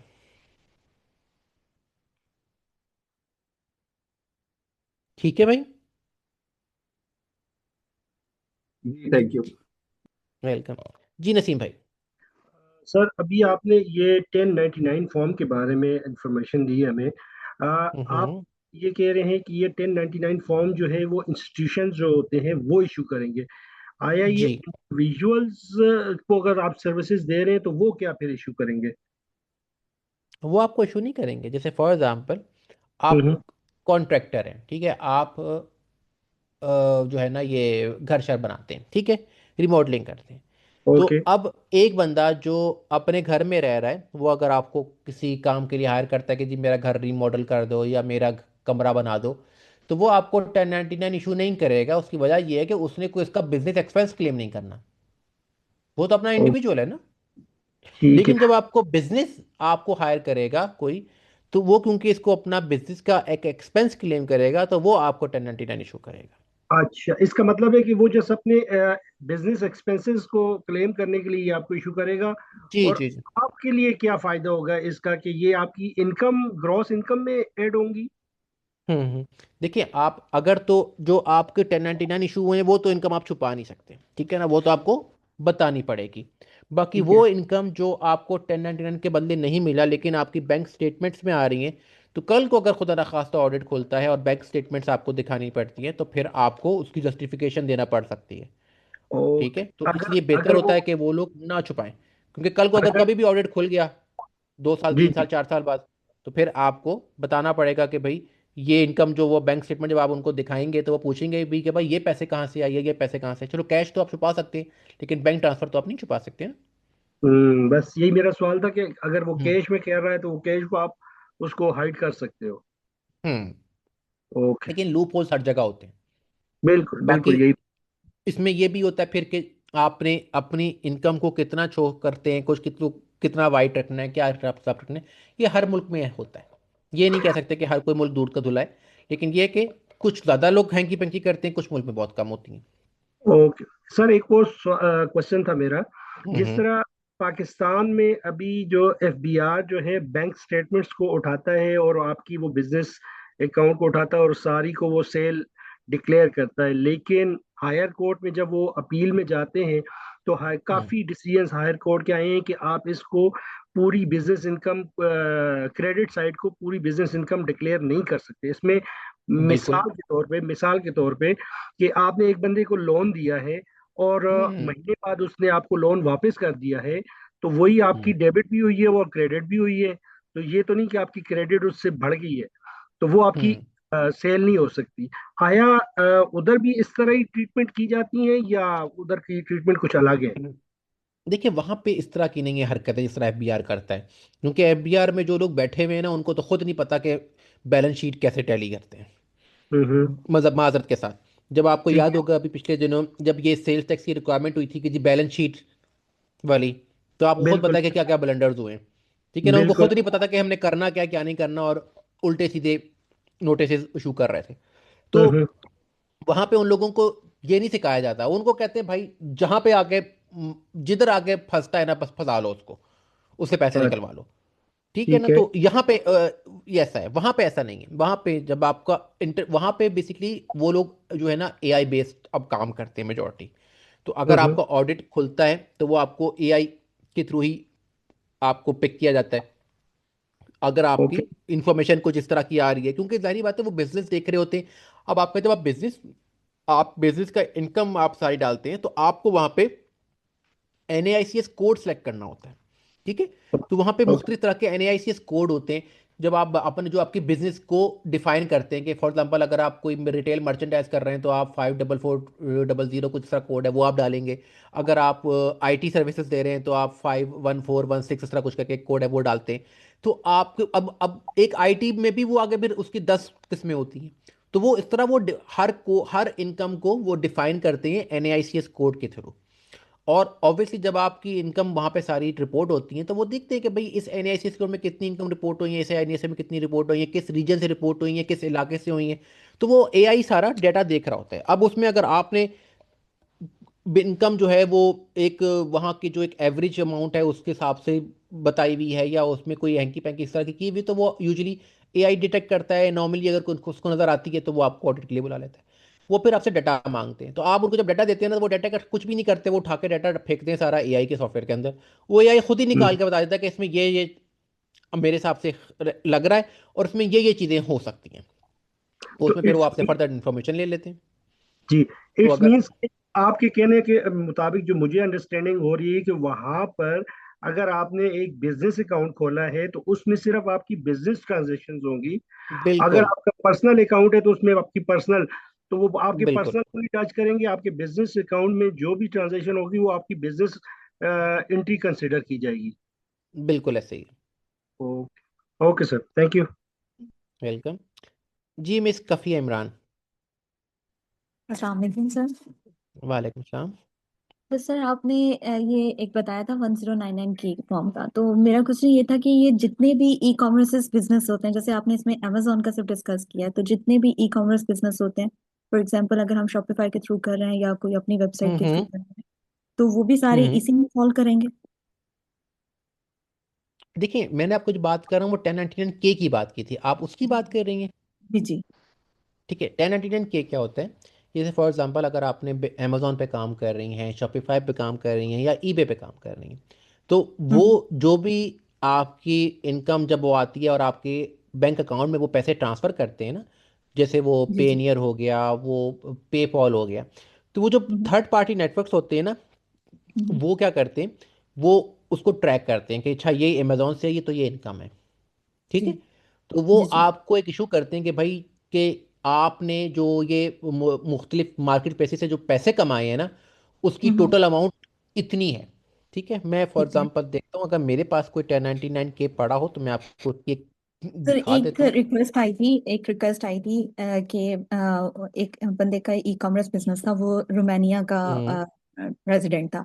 तो उसने हम्म ई कॉमर्स बिजनेस अपना शॉपिफाई के थ्रू उसने रन किया, और उसने हम्म जो है ना उसने यूएसए बेस पे उसने मुझे हम्म अब याद नहीं है कौन सी स्टेट में उसका बिजनेस था, और वहां पे उसने रजिस्टर हम्म करवाया हुआ था, और उसने अपनी जो है ना कंपनी हम्म जैसे रजिस्टर करवा के उसने सेल्स स्टार्ट की थी, और उसकी ना हम्म आफ्टर 2 इयर्स उसकी सेल्स बूस्ट हो गई। बूस्ट इतनी हुई कि उसकी वन डे सेल उसकी $32,000 हुई। तो हम्म इतना उसको प्रॉफिट जनरेट हुआ।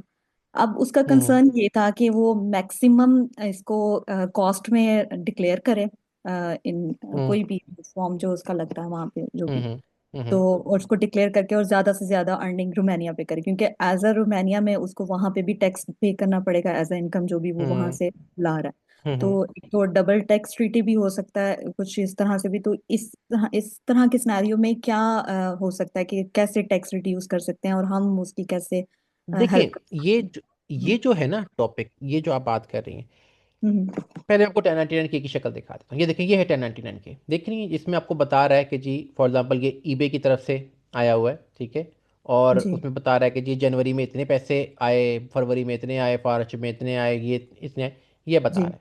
तो आपकी जो टोटल इनकम है ना, फॉर एग्जांपल जो आपकी अ, ये वाली है, ठीक है, 1B, जी सॉरी ये 1A, ठीक है, ये है टोटल इनकम इस बंदे की। तो अब जब वो ठीक अपनी है सेल लिखेगा ना, जब सेल मेंशन करेगा, तो वो सेल जो है ना वो $28,068.42 से कम नहीं बता सकता, वो इससे ज़्यादा बताएगा। ज़्यादा बताना चाहिए या बराबर बता सके, इससे कम नहीं बता सकता वो सेल। हाँ, उस सेल में कॉस्ट ऑफ सेल कितनी माइनस करनी है, उसके ऑपरेटिंग एक्सपेंसेस क्या हैं, वो हम्म कितने कम करने हैं, क्योंकि आपका जो टैक्स लगेगा वो नेट प्रॉफिट पे लगेगा, वो सेल पे नहीं लगेगा। जी जी ऐसे ही है। ठीक है, तो अब उसमें ये होता है कि आप एक इंटेलिजेंटली उसकी कॉस्ट ऑफ सेल और उसके ऑपरेटिंग एक्सपेंसेस को अकॉर्डिंगली मैनेज करते हैं और हम्म, उसकी रिटर्न फाइल कर देते हैं। लेकिन ऑब्वियसली एक बात ये कि अगर फॉर एग्जाम्पल एक बंदे की एक दिन में ही $32,000 की सेल हो रही है, तो वो ये तो नहीं हाँ कह सकता ना कि जी $32,000 की सेल में से $30,000 मेरा सिर्फ कॉस्ट ही थी। आप एक हाँ रीजनेबल एक्सपेंसेस ही उसके अंदर ऐड कर सकते हैं। तो कितना को हम उसको मतलब कर सकते हैं? उसने मुझे काफी ज्यादा लिस्ट बताई कि मैं फॉर एग्जांपल अगर मैं शॉपिफाई के लिए सारे एक्सपेंसेस बेयर कर रहा हूँ, like graphic designing, like marketing, like ads, hmm और इसके हम्म अलावा भी काफी ज्यादा इसने एक्सपेंसेस के हम्म काफी ज्यादा लिस्ट को तकरीबन 15-20 एक्सपेंसेस थे कि अगर हम इस हम्म तरह के एक्सपेंसेस हम इसमें से डिडक्ट करें तो मैक्सिमम हम कितना को उसको रिड्यूस कर सकते हैं। और उसके बाद जो है ना, अब उसका देखिए, कोई इसने क्राइटेरिया नहीं बताया कि कितनी कितनी मेरी अमाउंट जा रही है, लेकिन ना वो सिर्फ नहीं, इसने हाँ, लिस्ट बताई कि इतने इतने आप ये एक्सपेंसेस डिडक्ट कर लें अपने हिसाब से, ताकि मैं मिनिमम टू मिनिमम टैक्स पे करूं। जीरो देखिए, उसका जो था ना हाँ, प्लान था इसमें ये। इसमें देखिए, इसमें आप उससे ये कहेंगी कि भाई मैं अपनी तरफ से कुछ नहीं बना सकती अनलेस कि ठीक है आप मुझे कोई फिगर प्रोवाइड करें। ठीक है, फिगर्स आप मुझे प्रोवाइड करेंगे, हाँ, उन फिगर्स में को फिर आगे प्रॉफिट लॉस स्टेटमेंट में डालना मेरा काम है, आपको पीएल बना के देना मेरा काम है, लेकिन अपने अनलेस कि आप मुझे कोई रसीदें दें, कोई फिगर ना दें, तो मैं अपने तौर से नहीं डाल सकती।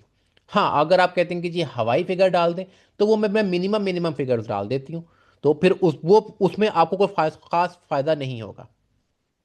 ठीक है, लेकिन अगर आप मुझे कोई प्रॉपर फिगर्स देते हैं, क्योंकि आपने इसमें ध्यान रखना होता है कि आपने अपने सर पे कुछ नहीं लेना, आपने वो ठीक है क्लाइंट के तौर पे रखना है कि भाई क्लाइंट ने मुझे ये डाटा दिया था। ठीक है कल को ठीक। आपको ये ना कहे जी कि नहीं मुझे तो पता ही नहीं, ये तो उसने खुद ही अपनी तरफ से फिगर डाल दिए। ठीक है, मैंने उसके लिए आपको एक दिखाई थी चीज़ हम्म कि आपने एक ड्यू डिलीजेंस का फॉर्म फिल करना होता है। जब भी आप टैक्स रिटर्न बनाते हैं तो उसमें एक फॉर्म होता है जिसे आप कहते हैं paid prepares due diligence checklist. ठीक है, हम्म कि जो हम्म आपकी हर रिटर्न के साथ फाइल होता है, जिसमें आपके क्रेडिट्स इन्वॉल्व हो रहे हैं, आपके बिजनेस इनकम इन्वॉल्व हो रही है, प्रॉफिट लॉस इन में यहाँ पे आप खान ने डाला हुआ है, तो आप वहाँ पे हम्म, वो उसको इन्फॉर्म उनका करते हैं। अब ये देखें, इस 8867 के अंदर जो आपने बात की प्रॉफिट लॉस की, वो आपका डील करता है स्केड्यूल सी के अंदर से। ठीक है, ठीक है तो एक मिनट में, ये आप लोगों को मैं भाई डिटेल में इसलिए बता रहा हूँ ये चीज़ें कि ये आपको आगे भी फ़ायदा देती हैं। सी, हम्म ये देखें, if the taxpayer is reporting self-employment income, did you ask the questions to prepare complete the correct schedule C? देख रही हैं? अब जी इसमें जी आपने या तो यस करना है, या ये नो करना है, या नॉट अवेलेबल करना है। अगर तो वो स्केड्यूल सी नहीं होगा तो नॉट अवेलेबल हो जाएगा, अगर यस की होगा तो या तो यस करेंगे या नो करेंगे। ठीक है, तो आप, और इसी के बेसिस के ऊपर कल को आपकी, क्योंकि ये एक तरह से आपकी तरफ से एक हलफनामा, एक एफिडेविट जाता है कि भाई मैंने इस बंदे की रिटर्न फाइल करते वक्त मैंने अपनी सिंसियरिटी पूरी रखी है, और मैंने हम्म, अपने तौर से मैक्सिमम जो है ना वो ओरिजिनल इन्फॉर्मेशन डाली है। ठीक है, तो इसलिए हम्म। अगर वो आपको कहता है कि जी आप ये एक्सपेंसेस डाल दें, तो उसे कहें भाई मैं अपनी तरफ से नहीं डाल सकती, आप मुझे जो एक्सपेंसेस देंगे वो मैं इसमें ऐड कर सकती हूँ, आपकी तरफ से मुझे जो इन्फॉर्मेशन आएगी मैं वो ऐड कर सकती हूँ, मैं अपने पर तौर से नहीं डाल मेनली सकती। तो मेनली जितने भी क्लाइंट्स होते हैं उनका यही रिक्वायरमेंट होती है कि हमारा मिनिमम टैक्स हम पे करें हम्म और मैक्सिमम हमारे डिडक्शंस हो वो तो सके। ऐसी, ये तो कॉमन सी बात है ना। वो तो जी अभी मैं आपको इसमें एक बात बताऊं, हमारी जो देसी कौम है ना, वो तो यहाँ तक करती है कि जब आप सेल्स टैक्स की एक मिसाल ले लें, कि हम्म सेल्स टैक्स फॉर एग्जांपल से 6% आता है फ्लोरिडा के अंदर। ठीक है, तो आप कोई भी चीज़ बेचते हैं तो उसके ऊपर 6% आप टैक्स कलेक्ट करके आप जमा कराते हैं, लेकिन वहाँ पे क्या करते हैं कि वो फॉर एग्जांपल सेल अगर वो कर रहे हैं $1000 की, तो वो डिक्लेयर हम्म करते हैं $600, यानी कि वो $400 पे जो उन्होंने $6 पर 6% कमाया होगा, वो भी खा जाते हैं। तो वहाँ पे तो ये है, लेकिन आपने अपने तौर से अपनी जो इन्फॉर्मेशन है वो मैक्सिमम अपनी जो है ना वेरीफाई करके देनी होती है। सर लेकिन वो जो इस इंक्राइम तरह से देखें। मैंने क्लाइंट को मना भी किया था कि जो आप इंफॉर्मेशन देंगे, लेकिन उन्होंने कहा यहाँ पे बहुत कॉमन है। हमारा क्या होता है हम्म। कि हम अगर हमारा टैक्स बन रहा है ना 2500, तो हम उसका 10% उनको दे देते हैं फीस, और हम अपना टैक्स डिक्लेयर कर देते हैं निल। तो हमारा बिल्कुल तो है, कोई होता है इशू होता नहीं है। होता। नहीं करते हैं वहां पे लोग, ऐसे भी करते हैं, लेकिन फिर ये होता है कि कल को जब वो पकड़े जाते हैं तो फिर वो रोड पे आ जाते हैं। सेकंड क्वेश्चन क्यों? मेरा ये भी था कि जैसे आपने बताया था कि हम अपने पेटीएम के थ्रू हम सब कुछ करते हैं, तो इन हम्म। केस कोई ऐसा केस निकल भी आता है कि जो जिसमें हम्म। कोई इतना सा डिटेक्ट हो जाता है कि ये नील नहीं थी, हम्म। हमने नील कर दी, तो हम्म। उसमें क्या उसका क्या सिनेरियो हो सकता है, क्या वर्स्ट केस क्या हो सकता है कि आप कोई पेनल्टी, देखें। हम तो नॉन नहीं, रेजिडेंट्स है ना, और हम। देखें, उसमें होता ये है कि पहले तो आपकी रिटर्न जो है ना, जो भी नोटिस आता है वो जाता है टैक्स प्रिपेयर के नाम पे। ठीक है। ठीक है। उससे पूछते हैं कि भाई ये आपने फॉर एग्जाम्पल 1099 आपको शो हुआ था इतनी अमाउंट का, आपने तो अपनी इनकम इतनी कम बताई हुई है, तो बाकी इनकम आपकी को हमारे हिसाब से इतना टैक्स बनता है, या तो पे करें या अपनी रिटर्न अमेंड करें। ठीक है। तो वो अब उसमें क्या है कि अगर वो ये कहता है कि जी मैंने तो 1099 के जो है वो दिया था अपने प्रिपेरर को, इसने तो डाला नहीं, तो उस सूरत में वो फिर आपको अगर ब्लेम करता है तो वो एक अलग चीज़ है। लेकिन अगर आपके पास सारा रिकॉर्ड होता है इन्फॉर्मेशन का, आपने जो उससे डाटा लिया है वो ईमेल के थ्रू प्रॉपर लिया है, आपने जब उसका इंटरव्यू किया था तो आपने उसका प्रॉपर इंटरव्यू किया था, उसके अंदर उससे जो डाटा लिया था उससे साइन ले लिए थे, तो फिर क्या होता है कि वो फिर कल को आपको फंसा नहीं सकता। तो नहीं कर ये सकते। सारी चीज़ें आपको जो है ना इसमें मैं आपको बताऊंगा, जैसे फॉर एग्जांपल ऑर्गेनाइजर्स जो हम लोग यूज़ करते हैं क्लाइंट्स से जब इंफॉर्मेशन ले रहे होते हैं। मैं आपको एक दिखाता हूँ, एक ऑर्गेनाइजर ठहरे, ये वैसे आगे चलकर टॉपिक का पार्ट था, लेकिन आप लोगों के आगे टॉपिक मैं दिखा देता हूँ।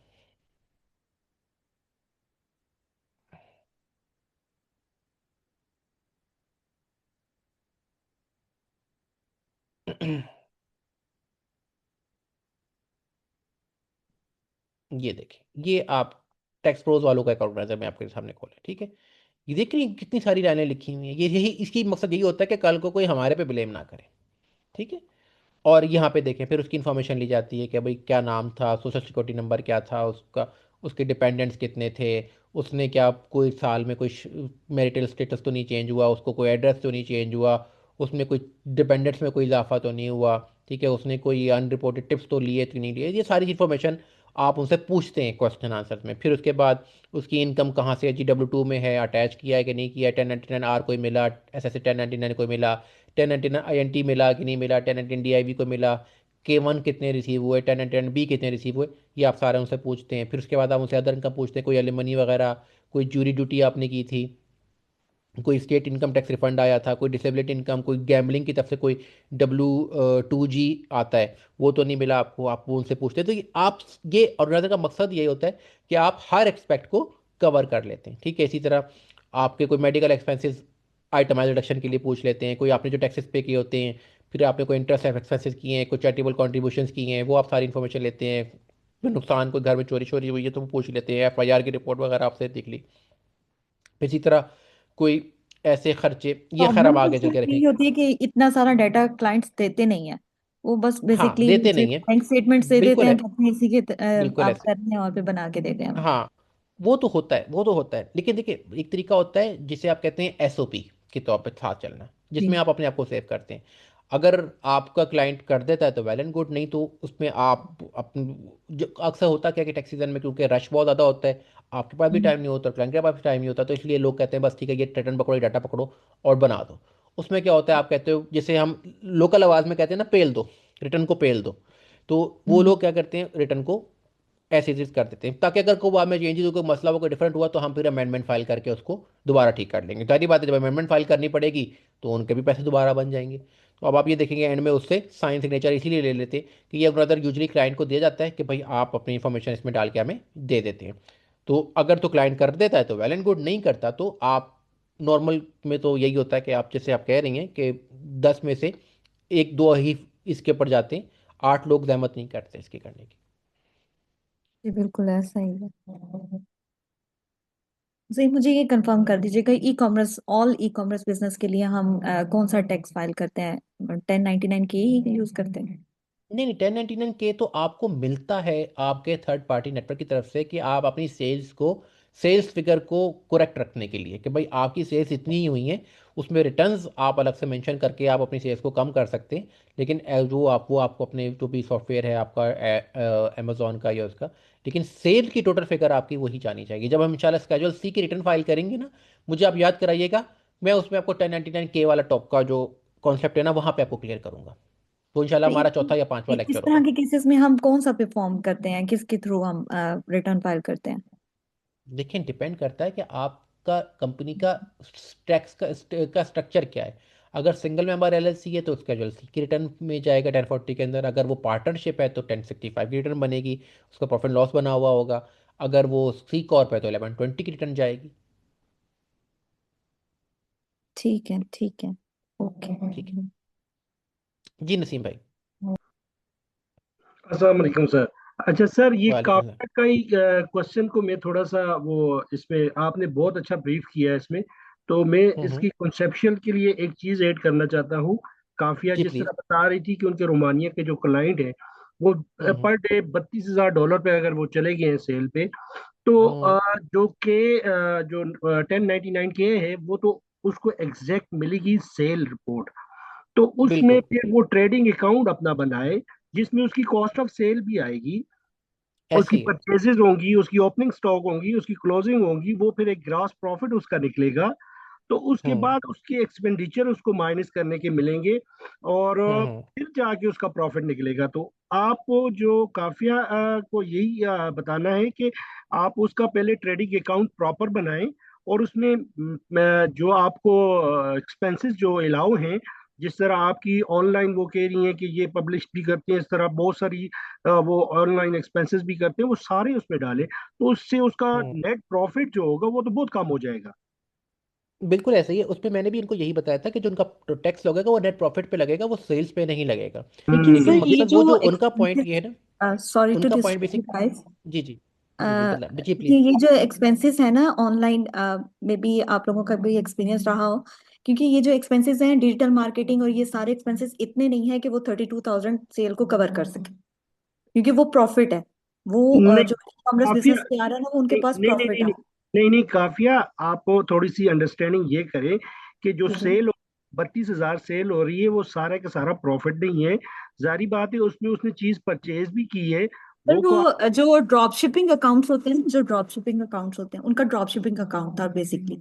तो उनमें आपके पास टोटल प्रॉफिट आ रहा था, उसमें आपके पास कॉस्ट नहीं जा रही होती।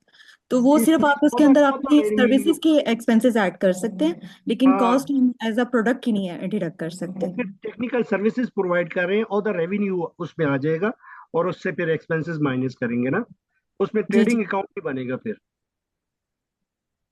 जी, वो तो हम उसको अकाउंटिंग के थ्रू हम उसको डिडक्ट कर सकते हैं, जितने मर्जी उसको कर लें, लेकिन फिर भी इतने हम कम नहीं कर सकते कि बिल्कुल उसका अकाउंट उसके बेसिकली वो बिल्कुल ये नील हाँ, कर दें और हम उसका रोमानिया का वो टैक्स भी बेसिकली बचा ये चाह रही लें। है ना कि वो जो रोमानी वाले साहब है ना वो कह रहे हैं कि कोई जादू की छड़ी ऐसी चलाएं कि 32,000 का जो प्रॉफिट है वो 10,000 लॉस में चला जाए। नहीं सर, लॉस में तो नहीं जा सकता। अच्छा सर, एक So, और चीज भी होती है कि एक स्टैंडर्ड होता है, रेट होता है कि आप इतने एक्सपेंसेस आपको अलाउ होते हैं, ठीक है। बिल्कुल। अब जिस तरह एफबीआर में है कि वो जब ऑडिट करते हैं तो वो कहते हैं कि हम आपकी सेल का 20% आपको एक्सपेंडिचर अलाउ करते हैं, जितनी भी सेल है उसका 20% अलाउ करते हैं, आप उसको हम्म। माइनस कर सकते हैं। इस तरह उधर उधर भी इस तरह होगा, कुछ परसेंटेज होगी कि इतने परसेंट आपको अलाउ है एक स्टेट्स में और या फेडरल में। देखिए जो आपके एक्सपेंसेस होते हैं ना, वहाँ पे दो तरह के कॉन्सेप्ट चलते हैं। एक वहाँ पे जो यूजली चलता है ना, वहाँ पे चलता है कैश अकाउंटिंग सिस्टम, कि आपने जो खर्चे किए आप वो ले लें, जो आपने रेवेन्यू अर्न किया वो ले लें। एक होता है ना एक्रूवल सिस्टम, एक होता है कैश सिस्टम। वहाँ पे ज़्यादातर कैश सिस्टम के ऊपर काम चलता है कि जो ओके। एक्चुअल में हो रहा है। तो आपने जो खर्चे किए होंगे, अगर आपके पास उसके एविडेंस है, रसीदें हैं, तो आप उसमें अकॉर्डिंगली माइनस कर सकते हैं। उसमें ऐसा कोई मसला नहीं है कि जी इतना अलाउ है, इससे ज़्यादा का अलाउ नहीं है। हाँ उसमें कुछ चीज़ें हैं, जैसे फॉर एग्जांपल मील की एक बात की जाती है कि for example during the office अगर आपने मील्स पे कोई खर्चा किया है तो मील्स आपको सिर्फ 50% अलाउ होंगे, अनलेस कि आपका जो काम है वो जैसे ट्रक डिस्पैचिंग का है या ट्रकिंग का काम है, तो उस सूरत में आपको 80% तक मील अलाउ हो जाता है कि भाई अगर फॉर एग्जांपल आपने $100 का खाना खाया है तो आपको $80 डिडक्शन अलाउ होगी, $20 अलाउ नहीं होगी अगर आप ट्रक का काम कर रहे हैं। लेकिन अगर आप एक ऑफिस में काम कर रहे हैं, क्लाइंट से मीटिंग करते हैं, मुख्तलिफ रेस्टोरेंट्स में आके खाना खाना पड़ता है या कुछ भी है, तो उस वक्त में आपको वो 50% तक अलाउ कर देते हैं कि हाँ, ठीक है, आप 50% तक मील अलाउ होगा, 50% आपको बेयर करना पड़ेगा। Okay, okay, thank you sir. Welcome. जी शेख साहब, मोहम्मद शेख साहब। वालेकुम। मेरे दो सवाल हैं, साथ का अर्ज कर जी रहा हूँ। जी। एक जी पहला साहब सवाल कीजिए। ये है कि मेरा भाई यहाँ पे अमेरिका में वो अपने एम्प्लॉयज़ को W2 की जगह 1099 इशू करता है, और उसने रीज़न ये बताया कि वो W2 देने के बाद जो है वो एम्प्लॉयर की लाइबिलिटी होती है, वो उसकी टैक्सेशन की और इंश्योरेंस वगैरह ये सारी चीज़ें, तो उसको अवॉइड करने के लिए वो 1099 इशू करता है। तो मुझे हम्म। पूछना ये था कि क्या ये तरीकेकार सही है और क्या ये होना चाहिए, और पहले आप इसके दें तो फिर मैं दूसरा सवाल करूं, देखिए, या एक साथ। 1099 के इशू करना चाहे तो वो कर सकता है। उसमें होता ये है कि नुकसान उसमें रिसीवर का होता है। उसकी वजह क्या होती है कि अगर वो W2 दे रहा होता तो उस सूरत में उसको उसका सेल्फ एम्प्लॉयमेंट टैक्स में, जिसमें आपका सोशल सिक्योरिटी और मेडिकेयर है, उसमें से 7.65% आपका एम्प्लॉयर बेयर करता और 7.65% एम्प्लॉय बेयर करता। ठीक है। लेकिन क्योंकि एम्प्लॉयर अपनी जान बचाने के लिए और अपने पेरोल टैक्सेस बचाने के लिए उसने क्या किया, उसने कहा कि मैं तुम्हें 1099 इशू कर देता हूँ। उसमें क्या हुआ, अब उसमें जो जो भी वो इनकम कमाएगा ना, उसमें 15.3%, पहले वो 7.65% एम्प्लॉय बेयर कर रहा था, अब वो 15.3% एम्प्लॉय बेयर करेगा। एग्जैक्टली। वो ये करके मतलब वो उनका एग्रीमेंट होता है कि भाई मैं तुम्हें ये चीज इशू करूंगा सो डैट के मेरी हम्म। जो है ना लिस्टिंग से वो लाइबिलिटी खत्म हो जाए। मेरा तुमसे एग्रीमेंट हम्म। हो गया है, या तो मैं तुम्हें कैश पे पैसे दूंगा, या फिर मैं तुम्हें अगर टैक्सेबल इनकम के तौर पे दूंगा तो मैं तुम्हें टेन हाँ, नाइनटी नाइन बिल्कुल ऐसे ही है, बिल्कुल ऐसे ही है। एक तो ये बात मैं समझ गया। अच्छा, दूसरी चीज ये पूछनी थी आपसे कि अगर इसका किसी के पास अगर W2 ना हो तो किस हम्म। तरीके से जो है वो क्या नाम है टैक्स अपना फाइल कर सकता है। मिसाल के तौर पे, जैसे मैं अभी यहाँ पे नवंबर में आया हूँ, तो मेरी तो अभी तो यहाँ ना कोई जॉब है ना मैंने कोई काम स्टार्ट हम्म। किया है। मैं अगर अपना हम्म। टैक्स फाइल करूंगा यहाँ पे अपना क्या नाम 1040 फाइल करूंगा अपना फिर फैमिली का, हम्म। तो सवाल ये हम्म। है कि क्या मैं अपना और वाइफ का इंडिविजुअल करूंगा, जॉइंटली करूंगा या अलग अलग करूंगा, और W2 और या वो 1099 अभी मेरे पास नहीं है कोई भी, तो मैं फिर इसकी जगह क्या जीरो इनकम शो करूं। देखिए, आपकी वाइफ वहाँ पे यूएस में रहनी है। जी जी जी, हम सब यही हैं। अच्छा, ठीक है। आप उससे पहले वो यहाँ पे थी या आप और दोनों इकट्ठे आए हैं? सब साथ आए ना अभी नवंबर में, चार ठीक है। बच्चे और और सोशल सोशल सिक्योरिटी आपको कब मिला? सोशल सिक्योरिटी हमें मिला दिसंबर में, और दिसंबर में। तकरीबन 10 दिसंबर, 10 दिसंबर। हाँ, ठीक है। तो आपका जो फाइल की रिटर्न जो आपकी बनेगी ना, वो बेसिकली इसमें देखा जाएगा कि आप क्योंकि आए ही दिसंबर के अंदर हैं, तो आपकी जो 1040 की जो आप, क्योंकि आप वहाँ पे रेजिडेंट नहीं थे ना उस टाइम तक, तो इसमें आपकी, इसको थोड़ा सा ये है कंफ्यूजिंग का सा कॉन्सेप्ट, इसको मैं देख लेता हूँ। लेकिन जो मेरी अंडरस्टैंडिंग के मुताबिक आपकी 1040 की जो रिटर्न फाइल होगी उसमें आपकी, क्योंकि भी दिसंबर में आई और आपकी इनकम नहीं है, तो आप अगर कुछ थोड़ी बहुत कैश इनकम के तौर पे शो करना चाहे तो आप कर सकते हैं। ठीक है, वो कोई ऐसा मसला नहीं है, आप उसको बिजनेस इनकम के तौर पे शो कर सकते हैं। वो मैं आपको गाइड कर दूंगा, जिसमें ये होगा कि आपको उससे फ़ायदा ये होगा कि आपको कुछ अर्न इनकम क्रेडिट्स आपको मिल जाएंगे और आपको बच्चों के क्रेडिट्स भी जो है ना क्लेम करने में आसानी हो जाएगी। अदरवाइज़ अगर आप नहीं भी रिटर्न फाइल करते तो कोई इशू नहीं, क्योंकि आप क्योंकि आए अभी हैं, तो इसलिए अगर आप की इनकम नहीं भी है तो अपना फाइल करें तो कोई मसला नहीं। लेकिन अगर आप क्रेडिट्स लेना चाहते हैं और IRS से रिफंड लेना चाहते हैं तो उसमें कुछ हैं बीच में ट्विक्स, वो मैं आपको पर्सनली बता दूंगा, वो कोई ऐसा मसला नहीं, वो मैं आपको गाइड कर दूंगा। ठीक, थैंक यू। जी भाइयों, और किसी का कोई सवाल?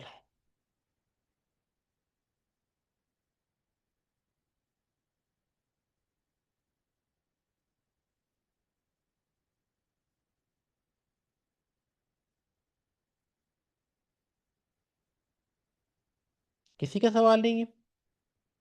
अच्छा, कुछ लोगों ने मैसेजेस किए हमें। जी भाइयों, क्लास टॉपिक आपका ख़त्म हो गया, अगर आप छोड़ना चाहते थे जा सकते थे, क्योंकि वो स्लाइड वहाँ पे ख़त्म हो गई थी। इसलिए मैं आपके दूसरे सवाल पे ले रहा था। तो इंशाल्लाह अब आप लोगों से मुलाकात होगी इंशाल्लाह नेक्स्ट सैटरडे। ठीक है, उसमें हम इंशाल्लाह आपका प्रोकोरेट का अकाउंट बनाना, उसमें W2 की रिटर्न कैसे बनती है वो देखेंगे। फिर उसके बाद फिर हम ये बिज़नेस रिटर्न्स के बारे में देखेंगे, कुछ थोड़ा सा पढ़ा करेंगे, कुछ रिटर्न के ऊपर काम किया करेंगे। तो इंशाल्लाह ऐसे ही हमारा आगे सिलसिला चलेगा। तो आज के लिए इतना ही। अपना और अपने गिरदोनवा के लोगों का ख्याल रखिएगा, मुझे दुआ में याद रखिएगा। अल्लाह पाक आपका हामी और नासिर हो। अल्लाह हाफ़िज़।